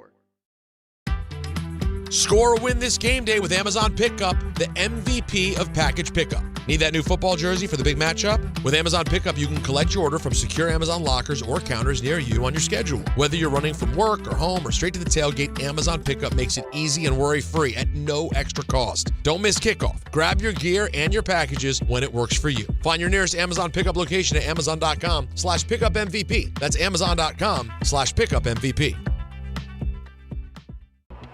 Getting the right mattress helps you sleep at night. Getting the right price helps you sleep even better. At PC Richard & Son, they don't just sell you a mattress. Their experts use a 4-step fitting process to make sure your new bed fits you perfectly. The right fit, the right price, plus free delivery. It's what they do, only at PC Richard & Son. Free delivery on mattresses $199 and up. Excludes Manhattan. See stores for details. Right now, police are stepping up patrols to make sure drivers and pedestrians obey our crosswalk laws. Why? Because every year in New York, people are injured or killed just crossing the street. So remember, pedestrians, obey traffic signals and use crosswalks. And drivers, yield to pedestrians in crosswalks. If you don't, we will educate you on the law, and you may get a ticket. Because tickets get attention, and that saves lives. A message from the Governor's Traffic Safety Committee. Thursday with Don, Hahn, and Rosenberg, the Yankees have been eliminated from the playoffs. I think they're a really good team. They're not close to being a great team. The inconsistencies in the bullpen, and they just had different spots in their lineup that they didn't get much out of. What changes need to be made? It was a very tough year on me, but also very rewarding to go through it and see what these guys became. Don, Hahn, and Rosenberg today at 3 on ESPN New York and streaming live on YouTube. There's nothing the voice in our head obsesses over like our health. But with over 100 lab tests and insights, Function can help answer the questions like, why am I so tired all the time? How can I get better sleep? My friend was telling me about magnesium gummy she takes. How do I even know if my heart is work stress affected? It's time to up my cardio. If my mom has something, how would I find out? It's time to get some blood work done. A Function membership gives you a comprehensive health check with results tracked over time. Find out what you're made of at functionhealth.com. At City Harvest, we believe no New Yorker has to go hungry. With your help, we're on the road 365 days a year, rescuing over 77 million pounds of nutritious food and delivering it free to millions of New Yorkers, transforming surplus food into sustenance, sustainability, and smiles, rallying thousands of New Yorkers to power a network of nourishment across our city. One day, one meal, and one New Yorker at a time. That's how we feed good.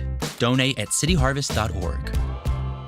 From kickoff to cash out, ESPN Bet has the tools you need to score more on game days. Bet smarter with stats at your fingertips. Get personalized parlays built just for you. And with your fantasy team synced right in the app, you can back your squad. Right now, new customers get $100 in bonus bets when you bet $10. Sign up with promo code USL to get started. Must be 21 plus. Gambling problem? Call 1-800-GAMBLER. Terms and conditions apply. See app for details. Offer not available in New York.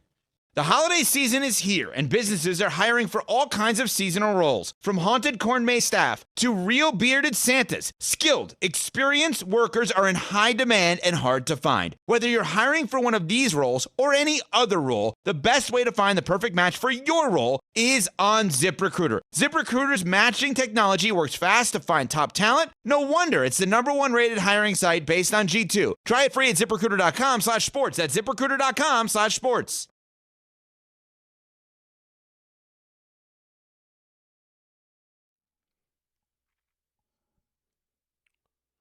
Joe Leo, what are we doing here? It's the end of the Yankee season. Liza Minnelli, because they lost. I know they don't play this anymore, but... No, I get that. But, they were playing this in the Blue Jays clubhouse last night. Not this version. They were playing the Frank version. Oh, okay. So that just makes it all okay. I know they play the Liza version, or at least they used to when they lose, but you don't even want to hear it today. Doesn't it? Are you a Yankee fan, John? I am. And the reason why I'm playing it is just to signify, well, if you don't want me to play it, win. Win the games. All right. They should be still playing. That's very fair. Dan stepped away for a few minutes. He's got some jet duties to handle at 800-919-3776. It was regrettable the way I just said that, so let's all move on. How about Neil in the Bronx next on ESPN New York? Neil, what's going on, bud? Good morning, gentlemen. I am really sick and tired of watching other teams celebrate on our field, have huge champagne baths in the clubhouse, but how about we start doing this moving forward?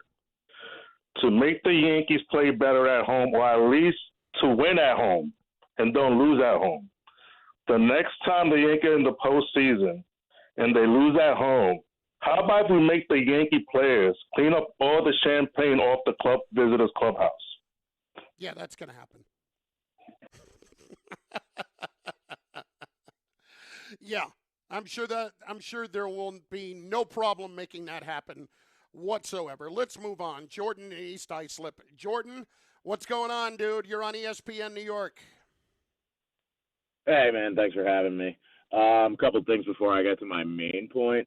Dan's not here. I wanted to say thank you for saying that about Austin Wells, because He did it the inning before, too, or whatever, his last mad at-bat. I mean, he had two guys on, and he gave the ball a ride eventually in the at-bat, so it kind of got overlooked. But a guy gets walked before him, and a first pitch get-me-over curveball he just swings over the top at. I mean, their approach is terrible. And the same thing with Jazz, what you were saying. I actually kind of agree about him hitting that home run because you could tell yesterday he just swings out of his shoes. He has the worst plate approach that I have seen out of a professional. I mean, especially for a guy who could be so talented, hitting the ball the other way.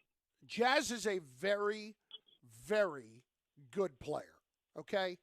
There are just aspects of it, and we've all seen this with players, where you know that if they do one thing good, that they're going to keep trying to do that in every way possible. And that usually means swinging out of your shoes. And he was doing it anyway before that. And then when he hit it, it was like, okay, good for Jazz, that's good, but that may not be the greatest thing in the world to happen. Right. But and then in terms of just the Yankee team overall, I think the hardest thing maybe for fans to swallow, I mean, maybe we can get a little credit because – you know, I know the way Yankee fans are during the regular season. We call in, we bash this, we bash that. We're never happy. But at the same time, you look at the way that they went down in these playoffs and everything that we were screaming our heads off about. I mean, it's the old, which coach was it? They are who we thought they were. You Dennis know, Green, Volpe, 14 strikeouts over he hit that home run, and then he basically struck out every single plate appearance after that. You know, Trent Grisham is a mid to average hitter. You have Jason Dominguez, who you talk about being your future, not getting any playoff experience or seeing an at bat until he laces a double in the very last inning. I mean, some of these guys, it's just Carlos Rodon. Same thing. You guys just touched on it. He is who we thought he was. And Aaron Judge carried them the entire season, and he tried in the playoffs. But when you're playing teams like the Blue Jays, one guy is not going to get it done. It's just something's got. I agreed with a couple of callers who said that, you know, Boone, you really can't get – eventually you have to blame the players and you have to blame the guy who brings the players in. You know, Cashman, I'm sorry, but this was just not a well-constructed roster basically from top to bottom. So we were just talking about this. We were just talking about this, and thanks for the call. There are a few different things to attack with this. First of all, to the Rodon point, JV611 checking in on the YouTube chat, and you can do that there, and we will use it during the show. He also had a 3.09 ERA, so he wasn't terrible during the season, but in a 3 or 5 game series, he's not good. A 7 game series, sure, but if the offense doesn't produce, I know. It's just, you know what it is for me with Rodon? It's the feeling of I have a big game, and I have him pitching. Do I feel great? I don't. But if you're going to start talking about what we're going to change about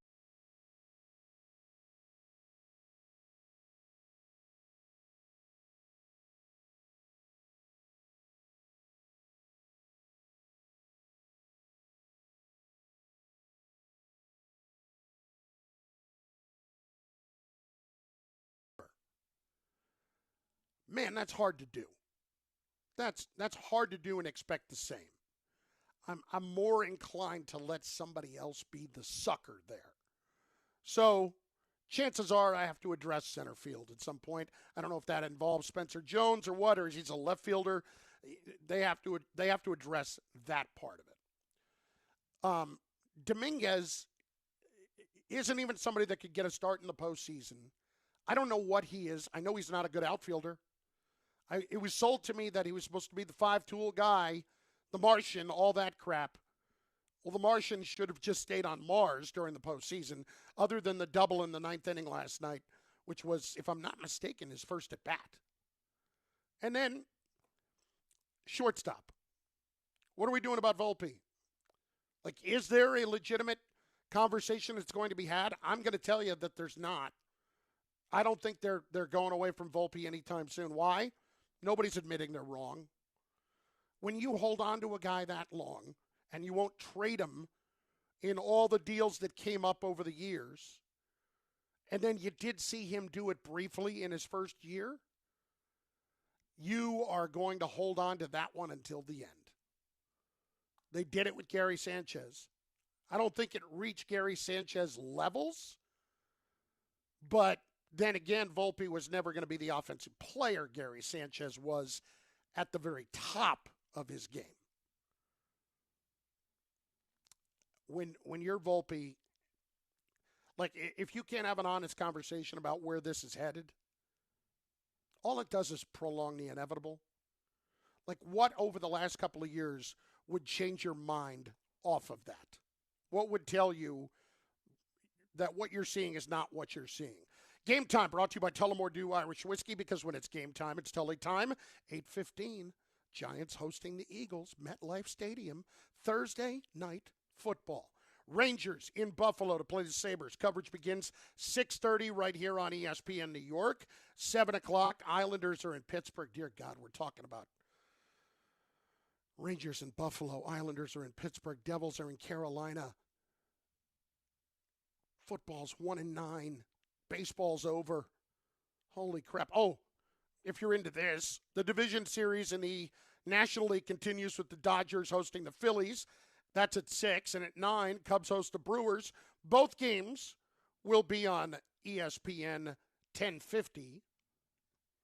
Tullamore Dew is the original triple distilled, triple blended, triple cask matured Irish whiskey.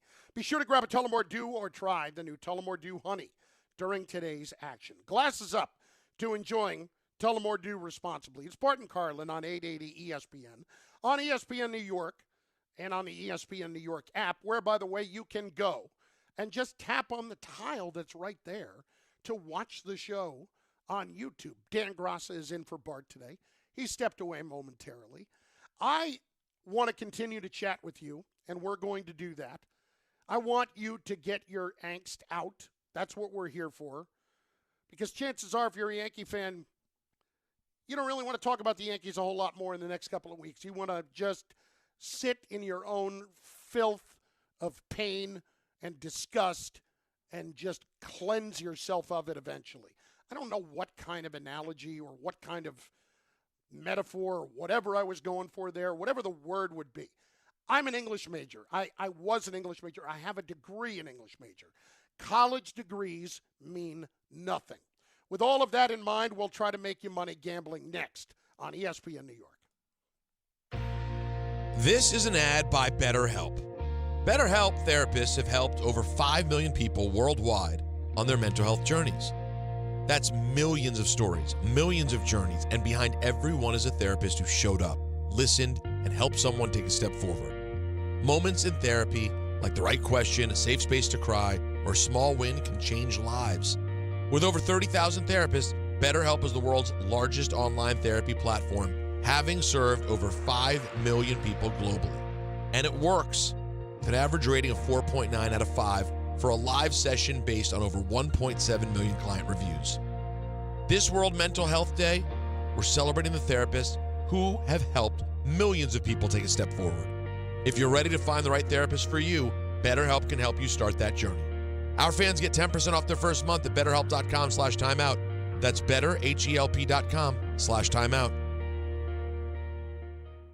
Just printed from the Erie Canal Press, the most coveted ticket, New York Lottery's $1 million raffle, hath arrived. 15 fortunate souls shall come into the fortune of a millionaire. Translation, the $1 million raffle is here, and 15 winners are going to become millionaires. The New York Lottery commemorates 200 years of the Erie Canal with your best odds of winning $1 million. Limited tickets available. Ask your local retailer today. Please play responsibly. Must be 18 plus. Gambling problem? Call 1-877-8-HOPE-NY or text HOPE-NY. At Uline, they know going the extra mile takes hard work. For companies pushing to go further, Uline will go the distance with you. 24/7, they answer the phone to get you the shipping and industrial supplies you need. Business can move fast. Unexpected large orders, adverse weather, new safety guidelines, and changing economic trends. Uline works hard keeping 41,000 items ready to ship, minimizing detours on your way to the extra mile. Visit uline.com. 1-877 Cars for Kids. KARS Cars for Kids. 1-877 Cars for Kids. Donate your car today. 1-877 Cars for Kids. K-A-R-S, Cars for Kids. 1-877 Cars for Kids. Donate your car today. Ready to get rid of that old car? Donate it to Cars for Kids. Call 1-877-CARS-FOR-KIDS to reach a friendly live agent. Donation is super easy, and your car can be picked up as soon as tomorrow. Call us now, 877-CARS-FOR-KIDS. That's cars with a K to donate your car today. 1-877 Cars for Kids. K-A-R-S, Cars for Kids. 1-877 Cars for Kids. Donate your... Did you know you can donate real estate too? Go to carsforkids.org. That's carsforkids.org. Ballybet Sportsbook. Yo, Ballybet stacked for football season. When it comes to sportsbook apps, it's undefeated. Ballybet. Check out that brand new parlay zone. Here's the kickoff. Build your bets and place them right on your phone. What? Live bets, daily boosts, and promos. Increase your odds so you can win more dough. Touchdown! Ballybet's the play. Make game day more fun and download it today. Must be 21 plus, New York only. Gambling problem? Call 1-877-8-HOPE-NY. Ballybet Sportsbook and Casino. Download it. Actual price will depend on product and subscription plan. Featured products are compounded drug products, which the FDA does not approve or verify for safety, effectiveness, or quality. Prescription products require an online consultation with a healthcare provider who will determine if appropriate. See website for details, restrictions, and important safety information. Want a boost in and out of the bedroom? Hims has you covered. Introducing a new 2-in-1 approach to level up your game. Tadalafil for better bedroom performance and zinc for testosterone support. Put it all together and you've got what you need to turn things all the way up. Getting started is simple. Just go to hims.com/joy to start your free online visit. Through Hims, you can access ED treatments including pills, chews, and more. 100% online. No office visits, no pharmacy lines. Just fill out a simple intake form and a licensed medical provider will determine if treatment's right for you. If prescribed, it ships free and discreetly to your door. Find affordable treatment options at up to 95% less than brand names at hims.com/joy. That's hims.com/joy, HIMS.com/JOY. From the regular season to the Super Bowl, ESPN New York is your destination for football. We've got crazy fans. If the Giants somehow beat the Cowboys, I'm going to take a dump on your head. You can feel good because you're a damn football team. Expert analysis. Marcus Spears joins us now. ESPN NFL analyst Damian Woody. Mel Kiper Jr. The Hall of Famer Steve Young. He's kind of our resident general manager, Louis Riddick. We got Mike Tannenbaum right now. And all your fantasy and wagering needs. This is ESPN New York. We are football.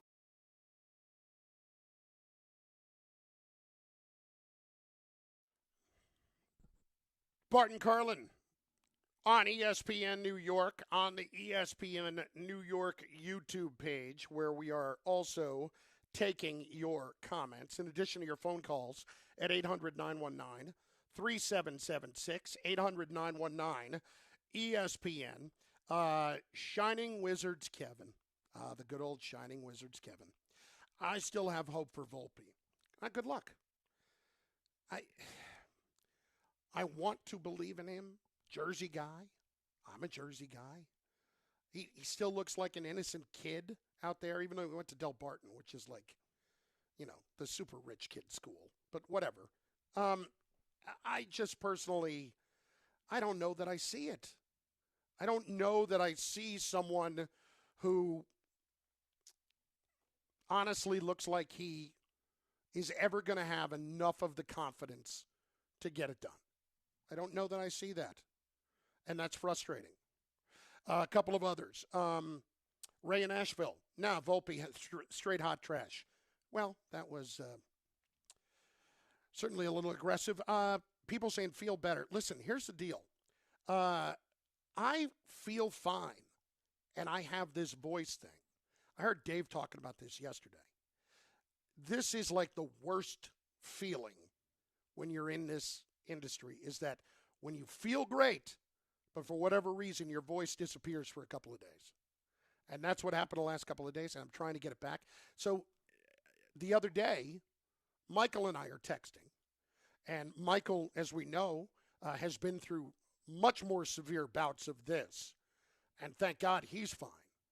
But he suggested that I go and get some Manuka honey at Whole Foods. And he said, listen, just beware. The jar is $45. And I said, okay, listen, Anything at Whole Foods feels like it could be $45, so I wouldn't be shocked there. I'm not a Whole Foods guy. I know that's really surprising. But I go there, immediately I get looks like, are you sure you're in the right place? Really? ShopRite's down the block. Okay? This is for higher end people that are not you. And so you go there and, I get this jar of Manuka honey and I take it home and it is like this thick, almost corn syrup type stuff that I'm taking a teaspoon of in the morning and at night. And I think it's helped some. So he's been very helpful on that. But, just any time I get put in that position of going into a store where you just know people are going to look at you like, are you really in the right spot? Are you really here? Yeah. It's Bart Carlin, 800-919-3776, 800-919-ESPN. Boys, shall we continue with the calls, or are we waiting on Mr. Fortenbaugh? Let's hit a couple of calls here. Let's hit Dave in Westchester up next on ESPN New York. Hey, Dave, what's up, dude? Hey, how you doing, Carl? What's going on? I just wanted to say that I've known this for a long time, and I'm not saying it was etched in gold by what Jeter and A-Rod said, but I feel bad for Boone because he takes all the flack, all the blame, everything. I think he's a very good manager. I think he's a good manager. It's a shame that every single solitary thing he does is what Cashman tells him what to do. Cashman has been there since '98. He's won nothing, zero, without the core four. If there's no core four, he has no championships, Cashman. As long as Cashman's around, and they'll never get rid of him because he's brainwashed to Hal, who knows nothing about baseball. So he'll be there forever. So don't look for the Yankees to win anything as long as Cashman's around. I blame Boone for absolutely nothing. But Dave, he's a very good manager. If I was Boone, I would resign and go to another team so at least he can have a say in who to play and what to do. Dave, that's my take on everything. First of all, I think a couple things here, okay? I agree with you that there is some issue working out with Boone in that if you want to sit there and say he doesn't get a chance to really have a say in anything, I don't know that is 100% true. I used to believe that's true. I do believe they hand down the lineup. I absolutely do. And I think the thought process is if Boone makes decisions during the game, well, you better be right. That's all. If you go against what we're thinking, you better be right. Boone would get another job in a minute, and that's fine. I don't really place a lot of the blame here with Boone, but guys, I don't want to have this mentality of why should I consider to worry or why should I continue to bash Brian Cashman and to call for a change there when I know it's not going to happen. He has successfully brainwashed the ownership of this team into changing what the standards are and pointing to the fact that the money is still coming in. As long as the money's coming in, nothing changes. That doesn't mean that Hal doesn't care about winning. It means that it's not the most important thing. And that's the only difference between Hal and George. They'll both spend the money because you can never kill Hal for being cheap. Let me ask you this. Do you think Hal loves the idea that he lost to a team that spent $50 million less than he did this year? My guess there would be no. Like when it was the Rays that were doing this, that was really pissing them off. Like if this had continued to be the Rays that was beating the Yankees over the last several years, then maybe they would have made a change. We step aside to make you some money. This man does this out of the goodness of his heart. He does it completely unpaid. There is absolutely no sort of anything, any money, any coffee, anything that changes hands for his information and his time. He is Joe Fortenbaugh, of course, of ESPN Bet Live. I always want to make clear that You get absolutely nothing of material value from these few minutes where you impart upon us your gambling wisdom and how to make some money. And I appreciate you noting that because, let's be honest, I completely forgot about coming on today, and I'm about 8 minutes late here. So, you get what you pay for, which is literally nothing. How you doing? Exactly. How's the Pacific Northwest treating you? Well, I'll tell you what, Joe, it's gray. I know that's going to be surprising. It's gray. And for somebody that's been struggling with his voice the last couple of days, I welcome the moisture. Maybe I'll take a stroll across the Puget Sound today.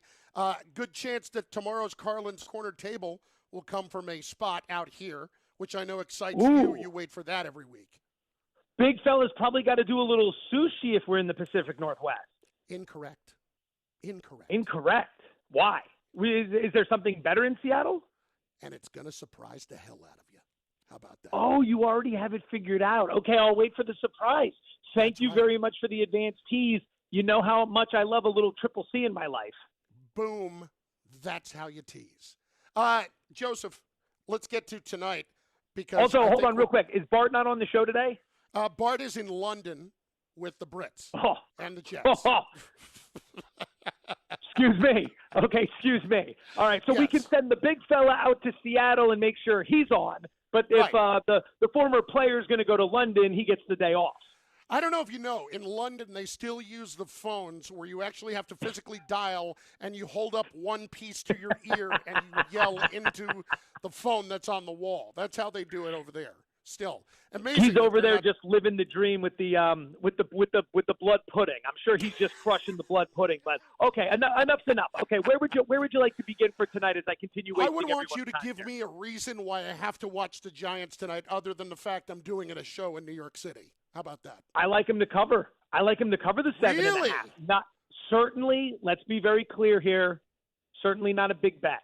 Okay, so everyone who's currently on the George Washington Bridge, stay on the George Washington Bridge. We're not driving off the bridge with this information, okay? We're going to stay on the bridge. We're going to manage our lives. We're not going to go nuts, but there's a lot to like here, okay? Number one, you're catching 7.5 in a game with a very low total of 40.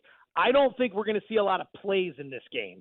This is going to be an Eagles team that wants to run. Mind you, behind a banged-up offensive line, Landon Dickerson is out for this game. This is going to be a Giants team that wants to run. Jalen Carter is dinged up. He might not go tonight. Listed as questionable. We haven't gotten anything official on that yet. But both teams are going to be out there running the ball. They should have some success running the ball. That keeps the clock moving. And if you look at Philadelphia's pace of play this season, it's like dead last. They take the clock down inside of 5 seconds on practically every play. They are in no rush to get to the line of scrimmage, and their passing game stinks to begin with. And you're generally good for a half of Philadelphia football where they just completely forget how to play offense in general. So I know they're not going up against the greatest of defenses, but I think the play here would be, and it's a small play, Giants plus the 7.5. I think you can go under the 40.5. This has got rock fight written all over it. And if you're looking for some player props here, Theo Johnson to find the end zone anytime. Dart likes looking his way when they get into the red zone, so that's a guy I'd be looking at. Wan'Dale Robinson over receiving yards is something to look at given the injuries to the New York wide receiving unit. Cam Scatterbo, I'm looking at the over on his receiving yards. It's like 13.5.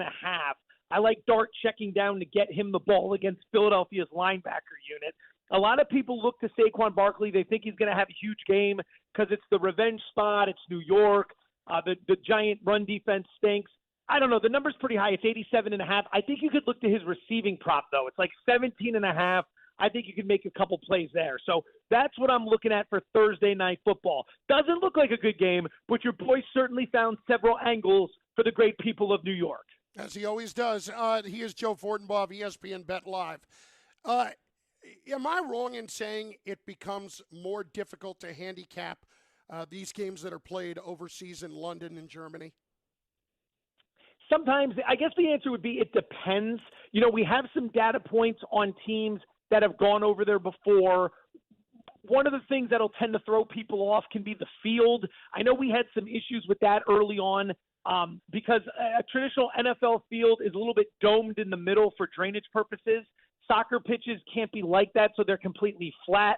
So sometimes the way the all of it works. I'm not going to get into it. I'm not a professional landscaper, but I'm just going to throw the general stuff out there and then keep it moving. I'm a man who knows a lot about, or I know a little bit about very many things. I know a lot about nothing. And so for someone generally, who really does not enjoy wasting time, you're doing an amazing job of it right now. Just word vomiting all over the place. A little verbal Vietnam, if you will. Not sure how to extract myself from some of these conversations. We have no idea how you got in, and we have no idea how to get out. Anyway.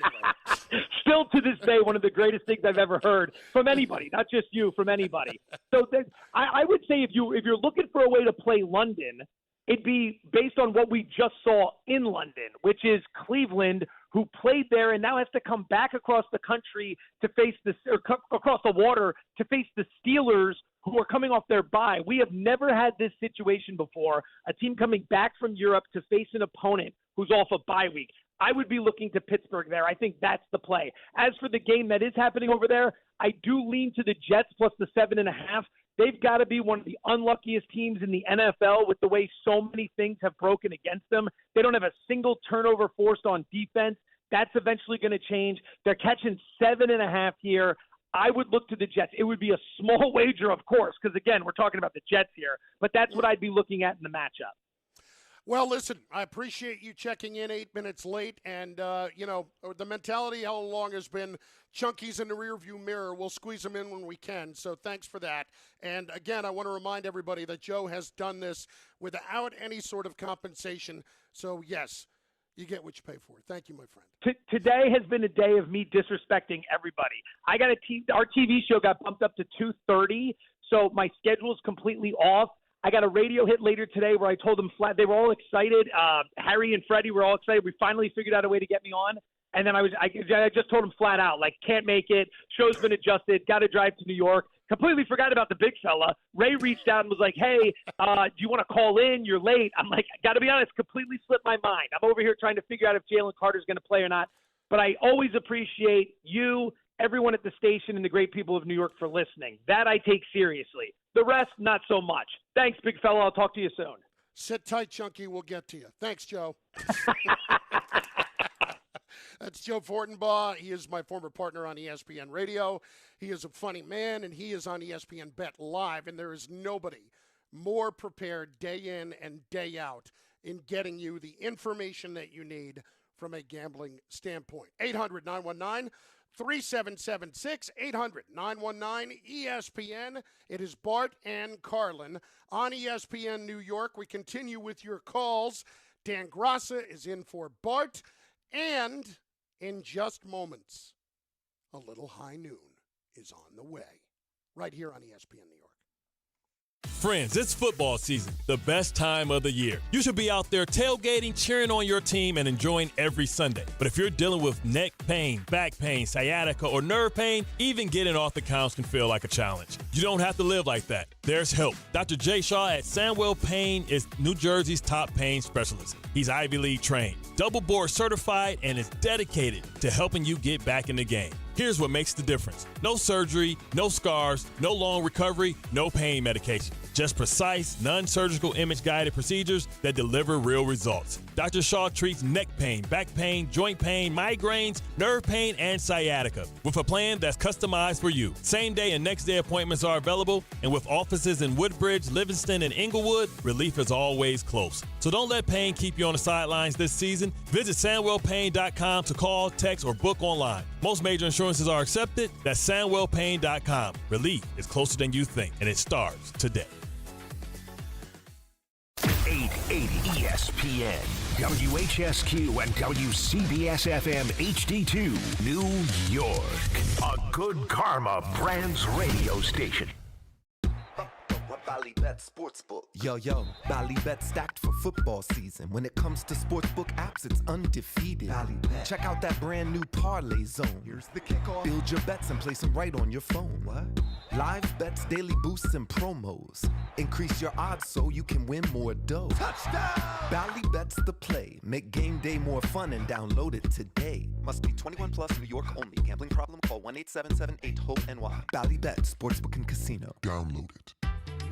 Score a win this game day with Amazon Pickup, the MVP of package pickup. Need that new football jersey for the big matchup? With Amazon Pickup, you can collect your order from secure Amazon lockers or counters near you on your schedule. Whether you're running from work or home or straight to the tailgate, Amazon Pickup makes it easy and worry-free at no extra cost. Don't miss kickoff. Grab your gear and your packages when it works for you. Find your nearest Amazon Pickup location at amazon.com/pickupmvp. That's amazon.com/pickupmvp. Just printed from the Erie Canal Press, the most coveted ticket, New York Lottery's $1 million raffle, hath arrived. 15 fortunate souls shall come into the fortune of a millionaire. Translation, the $1 million raffle is here, and 15 winners are going to become millionaires. The New York Lottery commemorates 200 years of the Erie Canal with your best odds of winning $1 million. Limited tickets available. Ask your local retailer today. Please play responsibly. Must be 18 plus. Gambling problem? Call 1-877-8-HOPE-NY or text HOPE-NY. The Association on Aging in New York is celebrating the 60th anniversary of the Older Americans Act, which funds vital programs for millions of older adults. Services include meals, transportation, home care, Medicare counseling, case management, and caregiver support. Today, people are uncertain whether some programs remain available. We can help. To learn more about these essential programs and how to keep them, visit our website at agingny.org. Sponsored by the Association on Aging in New York.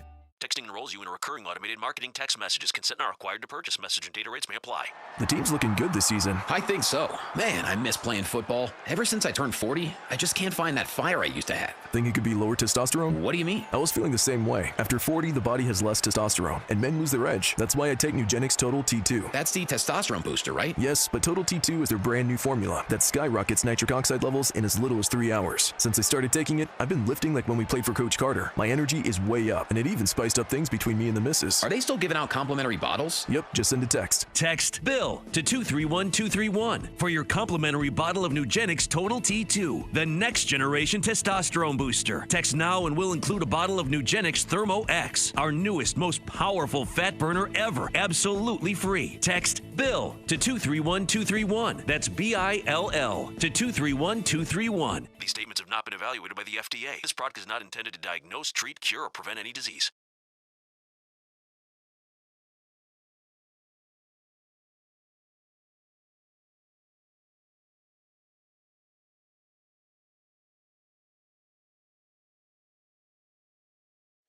That's right. Bart and Carlin on 880 ESPN New York, on ESPN New York, the app, on ESPN New York, the YouTube page. It is Chris Carlin. It is Dan Graca in for Bart today. Hello. 800-919-3776. Dan, though, you've been here on Thursday before. You understand what it means. I'm familiar with the Thursday, yeah. Yeah. For a little high noon. It's high noon, Dan. It's high noon. That is our top-notch production staff putting it together and really building anticipation to get to that as we turn to the Mike Tyson punch-out music. Nothing like Nintendo music. Nothing. Oh, my God. I totally agree.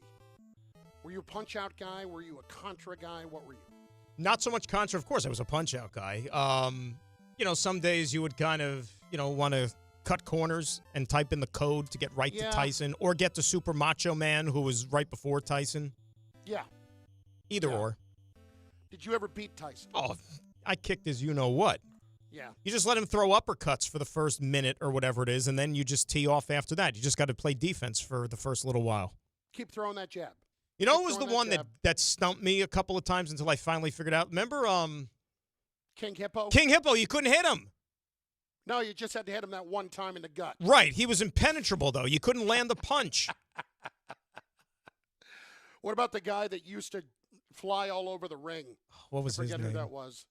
I tell you, there was a lot of racial insensitivity in Nintendo back in the day. A lot of racial insensitivity. You mean the dude wearing a turban who would fly around the ring like that guy? Yeah. No, that wasn't that. It was a different time, Dan. Oh, definitely was. God. How do I get out of this? Round one, fight. Exactly. Yeah. Hit it. Who is the most to blame for the Yankees' early postseason exit? Danny, go. I feel like that was recorded, by the way, maybe like in September. Like you could get ahead on that one, right? Ray sent that one to the voice guy and was like, you know what? Let's throw this one in the can. It might be evergreen for us. Yeah. Lo and we'll behold, be it able was. to use it later. Look, when you've had the job for close to 3 decades, how do you not say that the architect is ultimately the one to blame? Because at the end of the day, the players that he brought in were ultimately not good enough. And aside from, I would say, let's just keep it even closer to home with the trade deadline. Aside from David Bednar, did any of these moves really pay off substantially enough for this Yankee team? I think the answer is no. The bullpen was kind of a hodgepodge all season long. Some of these guys, even in the everyday lineup, never really took off as maybe they would have hoped. Others regressed, i.e. Anthony Volpe. I think you have to put the cook of this meal as the one that ultimately goes in the fryer here. Listen, I get that, and I share some of the sentiment. I think in this particular case, I would actually look at the starting pitching, and specifically Heel, Fried, and Rodon, all of whom were bad in this series against Toronto. Now, look, maybe something was going on in Toronto. I don't know. It's hard for me to say. All I can do is look at numbers and speculate irrationally and recklessly and, maybe entertain in the process. But I would say that when I have to turn to Max Fried, and he was as good as he was last round, and when Outgaren got bombed, and then Rodon, I can't believe in him. Whenever there's a big spot and I need him to come through, I know we're going to run into that. And ultimately, look, the Yankees only had 4 hits, going into the 9th inning yesterday? That's bad, but they're pitching in spots outside of Schlittler last night did not give them much of a chance in this series, even though they won Game 3. You're right. I'm going there. You're absolutely right. And Schlittler, the thing about Schlittler last night, we didn't talk about it much earlier.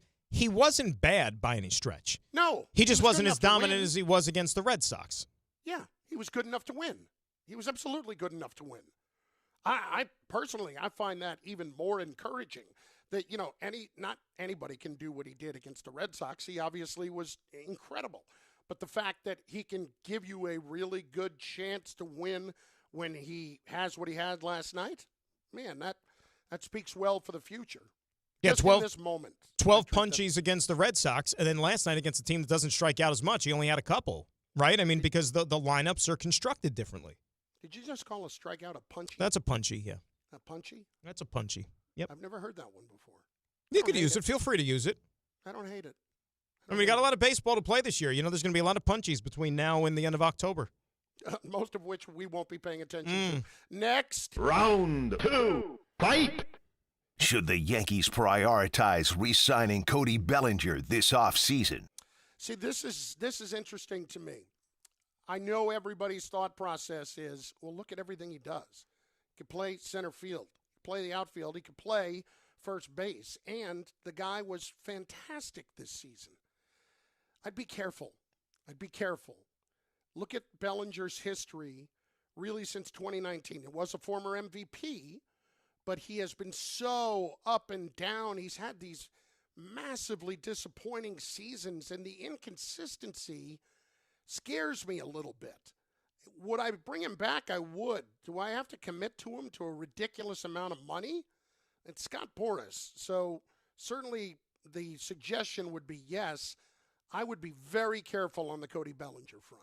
The question you have to ask yourself is, will there be one of the 29 other teams that gives him a contract that he and Scott Boras think that they're going to get? There's no in question excess. There will be. There's always one sucker. Right. In excess of 5 years. Right. Now, there wasn't that team last year for Pete Alonso, which is how he found his way back to the Mets. But the difference is, of course, Bellinger is a lot better defensively. He has positional versatility. I just think when you look at him, and I hear what you're saying, the inconsistencies and everything, but I'm willing to bet that he's healthy. Like, his shoulder was, like, reconstructed. It was like a noodle. That's how much work they had to do on it. So if this is the version of Cody Bellinger I'm getting moving forward, I need that guy. Because right now, when you look at the diamond next year for the Yankees, you don't know who your first baseman's going to be. You don't know, really, who 2 of your 3 outfielders are going to be. I mean, Jason Dominguez did not exactly establish himself this year as a guy that I'm giving an everyday job to. It would be nice, right? Spencer Jones, I know that he's coming through the pipeline. When is he ready opening day? Is he going to be ready at some point during the season? And when? Is he going to struggle? Okay, so those are 3 positions right there that Cody Bellinger could slot in on. This year, the majority of the games he played were in the outfield. But those are big, especially center field, those are big positions that they're going to have to go out there and satisfy. So, yeah, I kind of think that they really need to bring back Cody Bellinger. And, of course, what he represents offensively, left-handed stick, short porch, and right in that ballpark. They need this guy, Chris. They do. I get it. I'm just a little bit leery or weary. I hear you. I mean, leery or weary? You could be leery and weary. I think they both imply the same feeling, right? Okay. Weariness and leeriness. Okay. Weary feels tired. Leery would be skeptical, no? You're leery about stepping into an establishment, and then after stepping into said establishment, maybe you feel a little weary. Yeah. The before and the after. Okay. Excellent point. Yeah. Next. Round 3, fight! Will Jackson Dart prevent the Giants from taking a quarterback in the 2026 draft? What say you? Will Jackson Dart prevent the Giants from taking... I thought it was going to end with something else, by the way it was building up. I don't think they're taking a quarterback. I don't care who's in charge. I don't care who's sitting there staring them in the face. And I'm going to imply that the Giants have a top 5 pick. Okay, I'm going to go out on a limb. I don't think that it's an aggressive pull there, but I think the Giants will be picking somewhere in the top 5. The thing that scares me more than anything else, and let me throw an addendum into this, okay? Please addend away. I'm going to addend it to you. I'm worried about him finishing the season. And I said this after the first game that they won against the Chargers. I didn't like the way Dable called the game. I didn't like the fact that he had Dart out and running as often as he did, leaving himself open to so many hits. This is not Josh Allen. He's not as big and strong and durable as Josh Allen. Now the fact that you don't have Malik Neighbors the rest of the season, you're not going to have Slayton tonight, and what other weapons you may not have the rest of the way. I wonder if Dayball's going to be compelled to maybe have him utilize his legs. If that's the case, what if this guy suffers a premature injury to where it ends his season, and then we don't get a significant read on him? Or what if it's an injury that, let's say, is bad enough that might even jeopardize the start of next season for Jackson Dart? Then how does that alter your plans? See, I don't think anything... I'm having trouble envisioning a scenario where Jackson Dart plays well enough where you're keeping the current administration. Okay? So he can't save him, you think, one way or the other? He has to be Jaden Daniels for that. So if that happens, then the new administration comes in. And they're going to look at Jackson Dart and say, okay, so what did you really invest? They'll evaluate him. What did you really invest in him to get him last year? You traded a second-round pick from this year and one from last year to move back up into the first round. You didn't take him at first overall. You didn't trade up and give up like 3 first-round picks to go get him. I don't think a new administration is going to look at what the investment was in Jackson Dart if they have a true belief in one of those quarterbacks in that top 3 or 4. So if that's the case, I would say no. I truly would say no. I like Dart. I think that he's intriguing, but I don't know that he's going to play well enough the rest of this season where a new administration is going to come in and say, yep, that's our guy. But that's our guy. The other thing that also complicates the decision is you said the quarterback's in the top of this draft. We heard all summer how and even dating back to last year, oh, you know what? Not a great crop of quarterbacks in 25, but in 26, that is the draft where there is going to be an abundance of quarterbacks. Well, guess what? The way it's played out, there's not an abundance right now. And we're not even halfway through the season. Arch Manning does not, right? Arch Manning does not look like the second coming. It feels more like Arch is tanking. Exactly. Yeah. So it's like, leave it to the Jets with the luck that they've had. The Jets might be sitting there maybe with the first pick when it's all said and done in a year where there's not a great crop of quarterbacks. And if that's the case, if you're the Giants, then how do you justify nobody knows what Dante Moore is going to be or Fernando Mendoza. I mean, it's premature to say that these guys are franchise quarterbacks or somebody that's worth, let's say, a top, 2 or 3 pick in the draft. At least you got this guy to where he's at least shown you something, albeit it's 2 games. But I think the employment status or lack thereof of Brian Daboll and Joe Schoen is obviously going to play a big role as to whether or not Jackson Dart's the guy, because we know that Dabes loves him some Jackson Dart. Dabes loves him some Jackson Dart. He loves him some JD. It was, I have to say. Yeah. It was a little bit much to see the big hugs and all that after game 1. Okay, dude, settle down.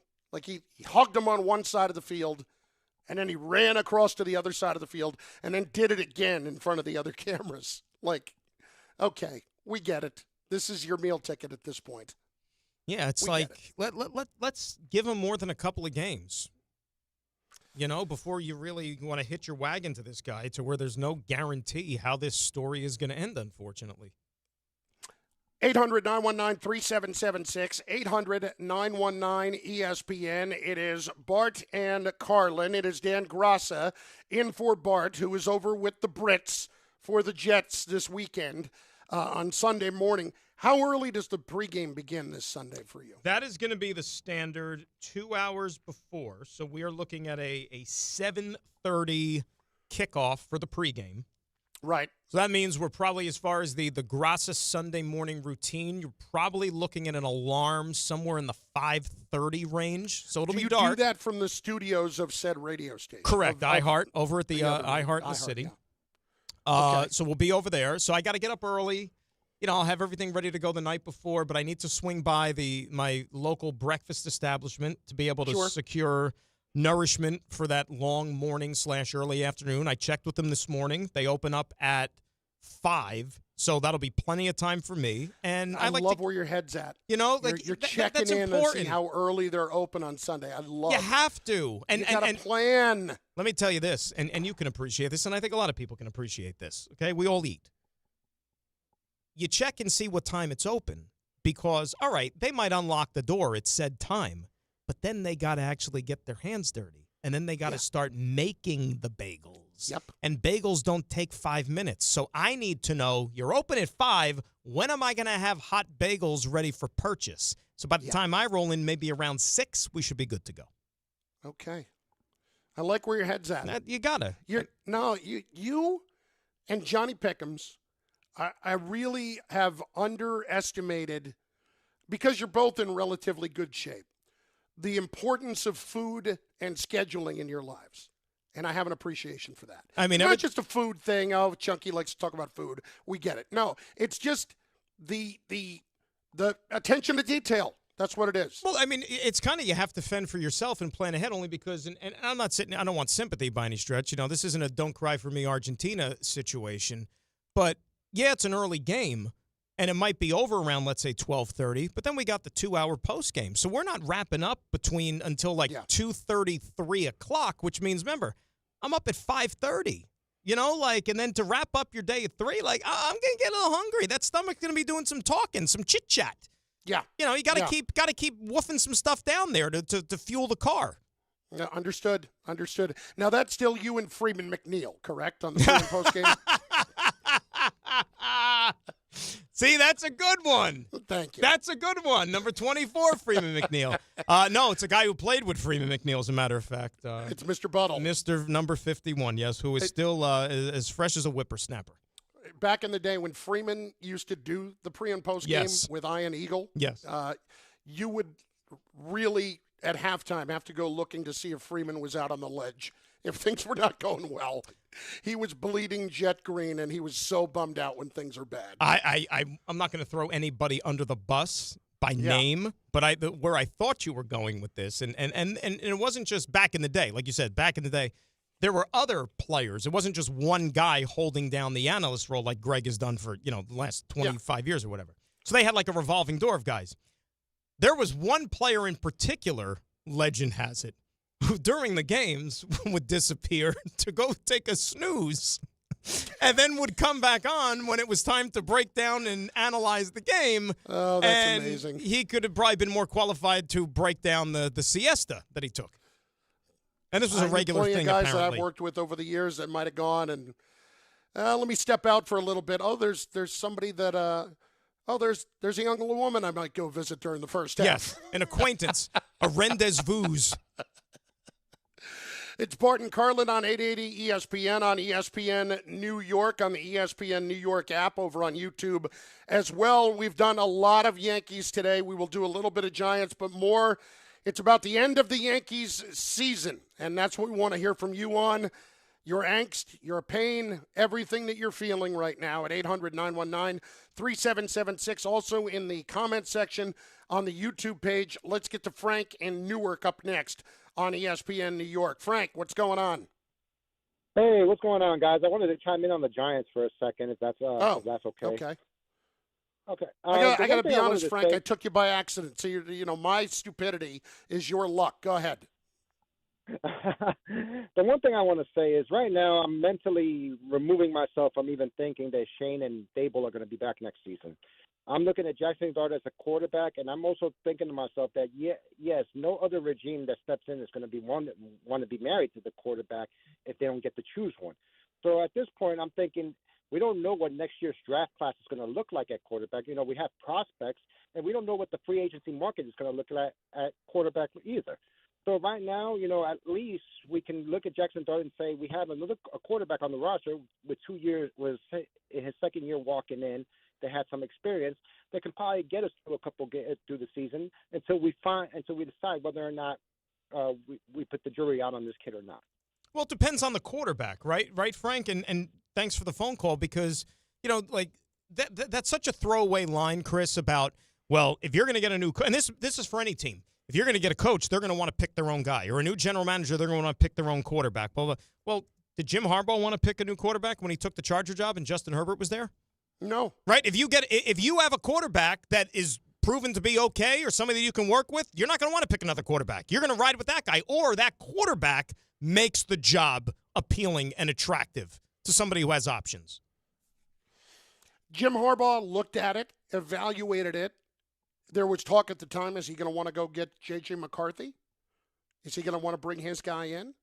That's what I really – listen, there's not a lot that I respect about Jim Harbaugh, okay? But as a football coach, that's something that you can look at and say, yeah, that guy recognizes this is a great player, and how do I fit what we do around his skills to maximize what we're trying to do? Right. And not everybody does that. Well, I mean, that's supposed to be like rule number one of coaching, right? You put your players... In theory, but you and I both know not everybody does that. Right. A lot of coaches like to do the square peg in the round hole type thing, and those are the ones that aren't successful. But the ones that are successful, right, they take talent, and how can I put them in the best position to succeed? And that should be rule of thumb. And like you said, some try to not keep it simple, stupid, which is what it should be. Bart and Carlin, ESPN New York, 800-919-3776. Yankee fans, who are you blaming, and what do you see changing? It's all there for you until Mr. K coming up in just a little bit at 800-919-3776 on ESPN New York. Who the hell is Snoop Connor? This is an ad by BetterHelp.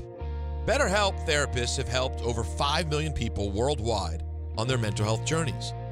That's millions of stories, millions of journeys, and behind every one is a therapist who showed up, listened, and helped someone take a step forward. Moments in therapy, like the right question, a safe space to cry, or a small win can change lives.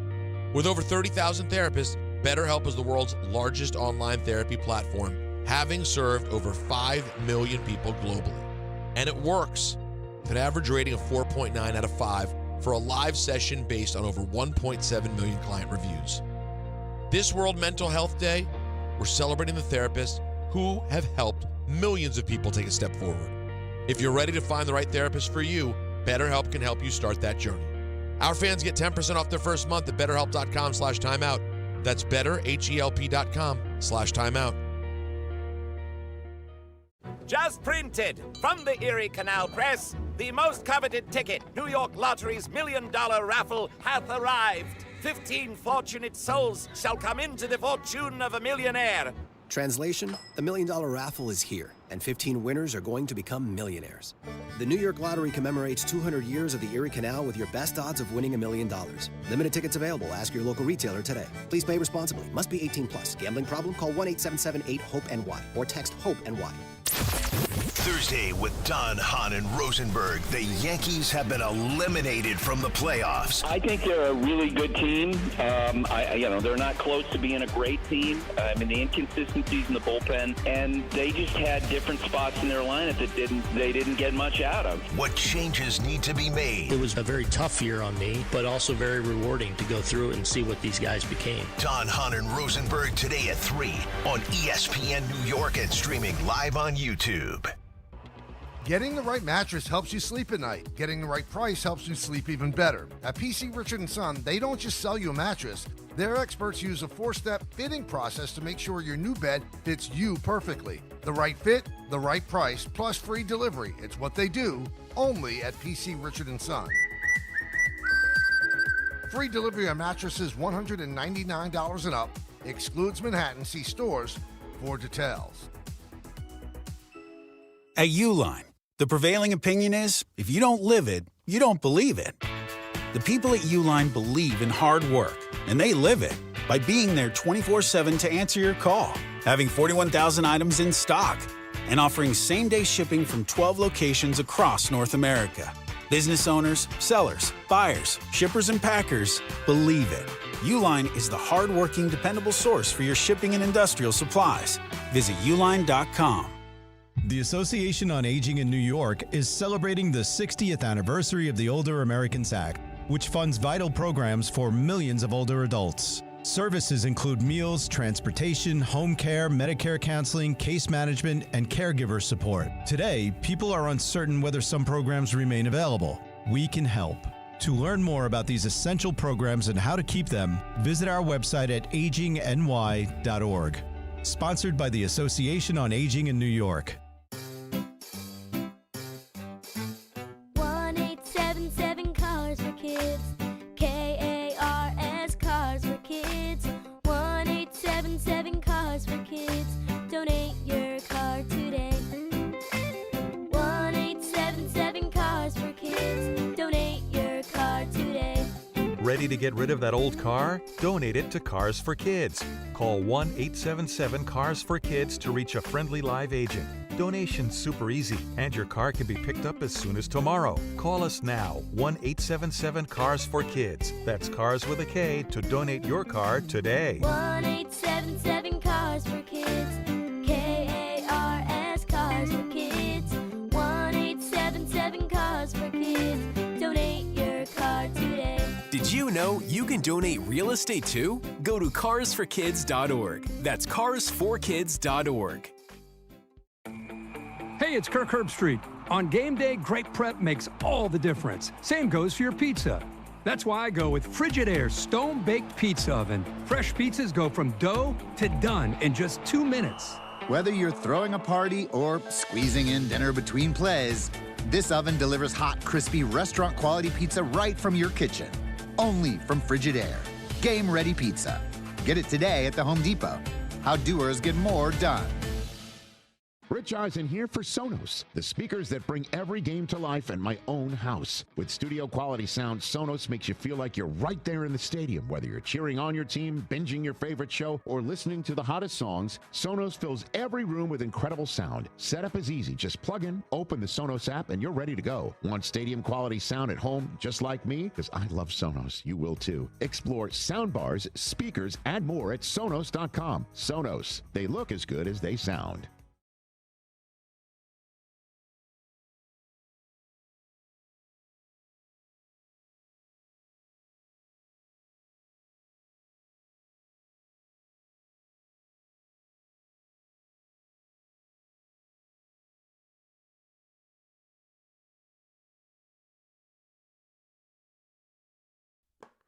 It was just sent to me by my wife, in fact. I had not seen this because I flipped over to Kay on the Yes Network postgame. And if I haven't said it, Michael was terrific last night because, they're all talking about some comments that Aaron Boone made about how tight of a group it is and all that. And Michael's response was basically, who cares? You lost. It doesn't mean anything. Teams have hated each other and won. I don't care if you're getting along. It doesn't really matter. Michael gets after it with these guys. I give him a lot of credit. That's not an easy thing to do. That's not an easy thing to do. No, you got to kind of tell it like it is. And anybody that covers a team and is close to a team. I mean, I deal with it with the Jets. You know what I'm saying? And I talk to these guys all the time. And I'm in the locker room. And but I also have to go on there right after games. And generally, I don't know if you knew this, Chris, but generally, more often than not, it's an unhappy post game show because they don't find a way to outscore the opponent. I've heard of that, including all 5 games they've played this year. And by the way, that's what I was doing. I just want to apologize. I know I disappeared from the show. I didn't eat bad fish or anything like that and had to take a leave. Because they're in London and with the time difference and the practice schedule, I had to sit there and conduct interviews virtually, for our show this week. But anyway, yeah. But, yeah, it's difficult. I'm glad you didn't eat any bad fish. No, you don't want that. You don't want an airplane situation. No. But they were offering a salmon last night on the plane. I'm like, no, pass. No, you can't. On a cross-country flight, no. You want me to pay for that? I'm not going to do that. So what did you go with? No fish? I had a lovely little chicken bowl-ish type thing at Newark Airport. I was going to say, so a pre-flight meal. Yes. Yeah. Because I was worried a little bit when you said, lovely. And then I'm thinking, boy, lovely is the adjective for something that you're consuming on a plane? No. On the plane, I generally stick with the $6 can of Pringles. That's about the extent of my plane eating. And the size of the can that they give you, it's about $1 a Pringle, right? If it's $6. It's not the tiny little Pringles can. It is the medium-sized Pringles. Oh, they've upgraded to medium. Not the one you can stick in your pocket. They don't give you it's not the snack size that you would have gotten in lunch in 5th grade. Now, is it regular flavor, or they give you like the options to? No, there's no salt and vinegar up there at 30,000 feet. Dan, no barbecue, no cheddar, nothing like that. No, it's plain. And listen, plain Pringles, they get it done from Pringles. You know something? Pringles very underrated. It's not thought of in it's not part of like the Holy Trinity or the Mount Rushmore of chips in terms of popularity or maybe even like advertising. But think about it. Pringles has been around it's like Pringles is like the Brian Cashman of chips. It's been around for a very long time. It maybe hasn't been at the top of the heap that often, but it keeps getting the job done and staying gainfully employed. It makes the postseason. It makes the postseason every year. It makes the postseason. Yes. Here's the thing. I have never felt as disappointed by Pringles as I have been by Brian Cashman. Wow. Is that fair? That's fair. Because Pringles, they're solid. They get it done. They deliver. And there's something about the way they stack. Like whenever I get a Pringles can that has clearly been shaken and they're all broken up, I don't know, it doesn't feel the same. Yeah, you feel like you're cheated in a way. Like if you get to like the 7th Pringle and it's shattered in pieces and you're like, is it going to be like a Jenga situation to where all the other ones are just going to like crumble and fall apart as a result? I have to tell you, I'm not trying to put them all back together. No, but then you look like you're drinking the can of Pringles, and you don't want to be an animal. animal. No. I have in my life drank Pringles. You've done that? Absolutely, I have. Drank Pringles? Absolutely, I have. Wow. No question. Wow. No question. Last night, though, these were assembled quite nicely, and they were properly cared for on the way to loading up onto the United flight. That's at important. any rate, this was disappointing to see just a moment ago. Mr. Leo, if you would play the audio of one Vladimir Guerrero celebrating in the Blue Jays clubhouse on the postgame with Poppy and Burkhardt and the boys on Fox.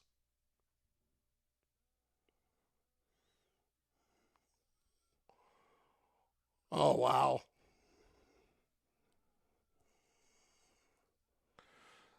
Poppy.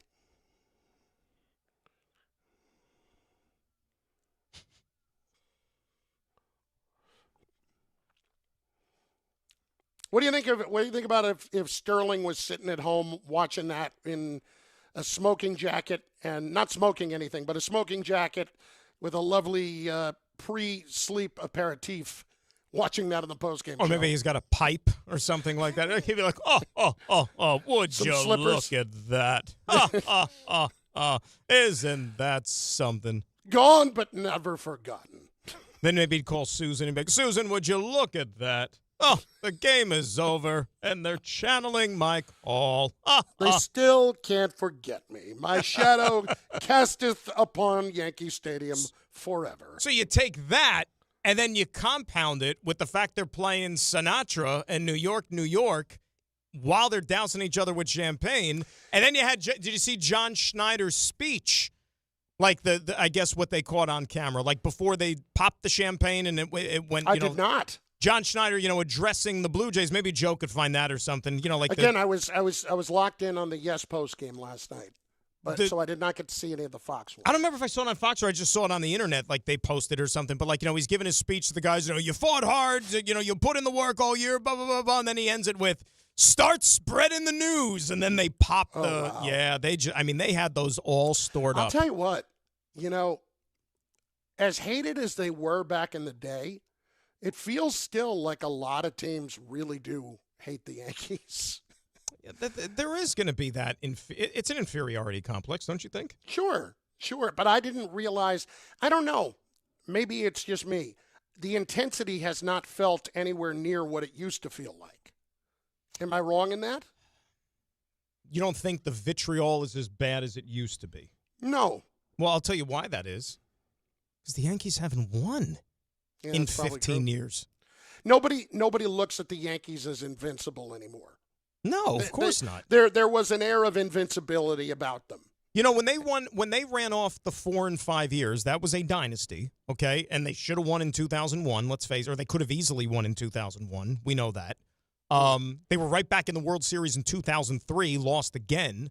2004, looked like they were going to win in 2004 until they blew a 3-0 lead. We don't have to go there. But you still kind of thought that, okay. And then they get 2009. But since 2009, it's been few and far between.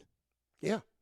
As far as competing for an actual, real championship, not just making the playoffs. That's okay, because odds are at some point. The analytics tell us at some point they'll win. Crapshoot. Yeah. It's a crapshoot. Yeah. It's Bart Carlin on ESPN New York, on the ESPN New York app. My pregnant pause there, so to speak, was just considering what Dan said, because it really is frustrating when you think about the entirety of it. And we will let you speak on that, as many of you as we can get in next at 800-919-3776. What has to be addressed, and where is your frustration level now that the Yankee season is over? It's Bart and Carlin. Dan Graca is in for Bart on ESPN New York and on YouTube. A dime dropped right down the chimney by Justin Fields to Garrett Wilson, and the Jets have the lead. Be at MetLife Stadium for the Jets and the Panthers on Sunday, October 19th at 1 p.m., presented by JetBlue. Get to the game early and secure the game giveaway, a JetBlue Jets plane magnet while supplies last. Lock in your seats now at nyjets.com/tickets. Once again, that's nyjets.com/tickets. Score or win this game day with Amazon Pickup, the MVP of package pickup. Need that new football jersey for the big matchup? With Amazon Pickup, you can collect your order from secure Amazon lockers or counters near you on your schedule. Whether you're running from work or home or straight to the tailgate, Amazon Pickup makes it easy and worry-free at no extra cost. Don't miss kickoff. Grab your gear and your packages when it works for you. Find your nearest Amazon Pickup location at amazon.com/pickupmvp. That's amazon.com/pickupmvp. At City Harvest, we believe no New Yorker has to go hungry. With your help, we're on the road 365 days a year, rescuing over 77 million pounds of nutritious food and delivering it free to millions of New Yorkers, transforming surplus food into sustenance, sustainability, and smiles, rallying thousands of New Yorkers to power a network of nourishment across our city. One day, one meal, and one New Yorker at a time. That's how we feed good. Donate at cityharvest.org. There's nothing the voice in our head obsesses over like our health. But with over 100 lab tests and insights, Function can help answer the questions like, why am I so tired all the time? How can I get better sleep? My friend was telling me about magnesium gummy she takes. How do I even know if my heart is work stress affected? It's time to up my cardio. If my mom has something, how would I find out? It's time to get some blood work done. A Function membership gives you a comprehensive health check with results tracked over time. Find out what you're made of at functionhealth.com. The Association on Aging in New York is celebrating the 60th anniversary of the Older Americans Act, which funds vital programs for millions of older adults. Services include meals, transportation, home care, Medicare counseling, case management, and caregiver support. Today, people are uncertain whether some programs remain available. We can help. To learn more about these essential programs and how to keep them, visit our website at agingny.org. Sponsored by the Association on Aging in New York. At Uline, they know going the extra mile takes hard work. For companies pushing to go further, Uline will go the distance with you. 24/7, they answer the phone to get you the shipping and industrial supplies you need. Business can move fast. Unexpected large orders, adverse weather, new safety guidelines, and changing economic trends. Uline works hard keeping 41,000 items ready to ship, minimizing detours on your way to the extra mile. Visit uline.com. Sportsbook. Yo, Ballybet stacked for football season. When it comes to sportsbook apps, it's undefeated. Ballybet. Check out that brand new parlay zone. Here's the kickoff. Build your bets and place them right on your phone. What? Live bets, daily boosts, and promos. Increase your odds so you can win more dough. Touchdown! Ballybet's the play. Make game day more fun and download it today. Must be 21 plus, New York only. Gambling problem? Call 1-877-8-HOPE-NY. Ballybet, Sportsbook and Casino. Download it. Rich Eisen here. As you all know, I care deeply about pediatric cancer research and awareness. That's why I'm proud to talk about Hyundai Hope on Wheels. For over 27 years, every Hyundai sold has helped fund life-saving pediatric cancer research. Together with over 850 dealers nationwide, they've raised more than $277 million, supporting over 25,000 kids in their fight against cancer. At Hyundai, hope isn't optional. It comes standard. Visit HyundaiUSA.com and search Hyundai Hope on Wheels to learn more. Okay, all signed up. Easy. Now let's run payroll. What the? Hey girl, I'm you with more gusto. Nice. Who's that? New social media manager, hired and onboarded with gusto. And spoiler, we're kind of famous now. Wait, we're famous? Oh, well, I'm famous. Payroll, benefits, and HR. Designed and built for small businesses. Choose a future with gusto. In the city that never sleeps and never stops talking sports, ESPN New York is always on. Now you can live and breathe everything New York sports wherever you are. On your radio dial, on the ESPN New York app, and streaming live on YouTube. However you watch or listen, ESPN New York is always on for you. Hear us, stream us, watch us. This is ESPN New York.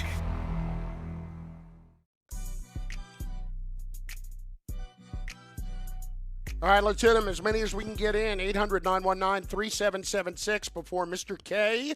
Coming up at 1 p.m. Let us begin with Jose in Brooklyn up first on ESPN New York. Jose, what's up, brother? Good afternoon, or good morning. Yeah, good afternoon. Sorry, guys. Shout out to the company. And I'm just annoyed with the Yankees. And I get it. I understand that I have to accept the way how baseball has been played. But as you said, Chris, the annoying part is nothing is going to change. They're going to blame Garrett Cole being injured from the beginning of the year. They're going to try to sell off the fact that we'll have the greatest pitching staff for next year and we're going to make a run next year and all of that stuff. But the annoying part of this is that they're not going to change their philosophy. They're going to still be beholden to the OPS, which we all know, if you actually understand the formula, you could see the flaws in design in it. And it's not a true indicator of replacing batting average or on-base percentage, because those are indicators of different stats and a different formula. So it just gets me annoyed that we've gotten this far.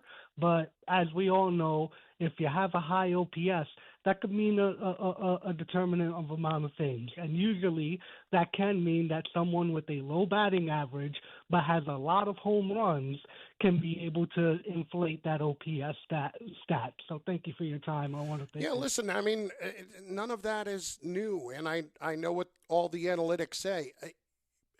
All I can tell you is it would just be refreshing for there to be a discussion. Remember when they used to talk about we're going to have those organizational meetings in Tampa at the end of the season? We're going to all get together in Tampa. The powwow. Yeah. Yeah. Really break it down and take a good hard look at what we're doing. And I'm not saying those aren't happening. Of course those are happening. But it would be nice to just hear somebody come out of that and say, well, what we've been doing here for a while is clearly not working, so maybe we need to adjust our approach a little bit. But I don't feel like they feel like it's not working. I feel like they feel like they've just had some bad luck. How about this? Okay? And you could make of this whatever you want. The last team to win a World Series for the Yankees, the 09 squad, they had 3 guys hit over 300 that year. 6 guys hit over 260 in the playoffs, in the postseason, right? Mm-hmm. This year, Judge was, you couldn't get him out. Nobody else hit over 227, I believe. So, roster construction, you can't blame Judge, because that was the one guy even all season long. It's amazing, Chris, and I'm sure you dealt with it on your program as well. All year, even as Judge is sitting there carving out another MVP season, setting record after record. Still, people just wanted to call up and be like, well, you know what, he's not clutch in October. It doesn't mean anything because he doesn't do it when it counts the most. How can any Yankee fan look at this elimination, falling short of the World Series again, and point the finger at Aaron Judge and saying that he was the problem? Well, what I would say to them is, well, now that excuse is gone. What is it now? Right. And we all knew at some point that he was going to hit. It was like all those years that Bonds didn't hit in the postseason. Right. You all knew at some point he was going to be virtually impossible to get out. And what do you know? His OPS was like a 1.3, and he hit 500 in the playoffs. 500. And even I sat there last week during the Red Sox series and was like, I got a little fister out in the center field, a little base hit there. And we start hitting the ball a little bit harder, and maybe drive one, out of the gap or something. Even I was guilty of that, but geez. Well, remember Clayton Kershaw? That was the MO on him for a lot of years, that he wasn't as good in the postseason. And then he finally got that World Series and proved that, he can pitch in October. Even Greg Maddux went through some of that. Yeah. Because, Maddux wasn't as brilliant as he was in the regular season when it would just be Cy Young after Cy Young, didn't pitch deep into games in the playoffs, all that stuff. But again, I always say it's such a small sample size. The Yankees played 7 postseason games. So whether Judge stunk, whether he was great like he was, you're going to take those 7 or the 162 that he played during the regular season, or you know what I mean, and put together an MVP campaign. But we're going to hold the 7 that maybe he struggled as the referendum on his year. Look at us. We sound like the Yankee front office. Look at us. It's a crapshoot.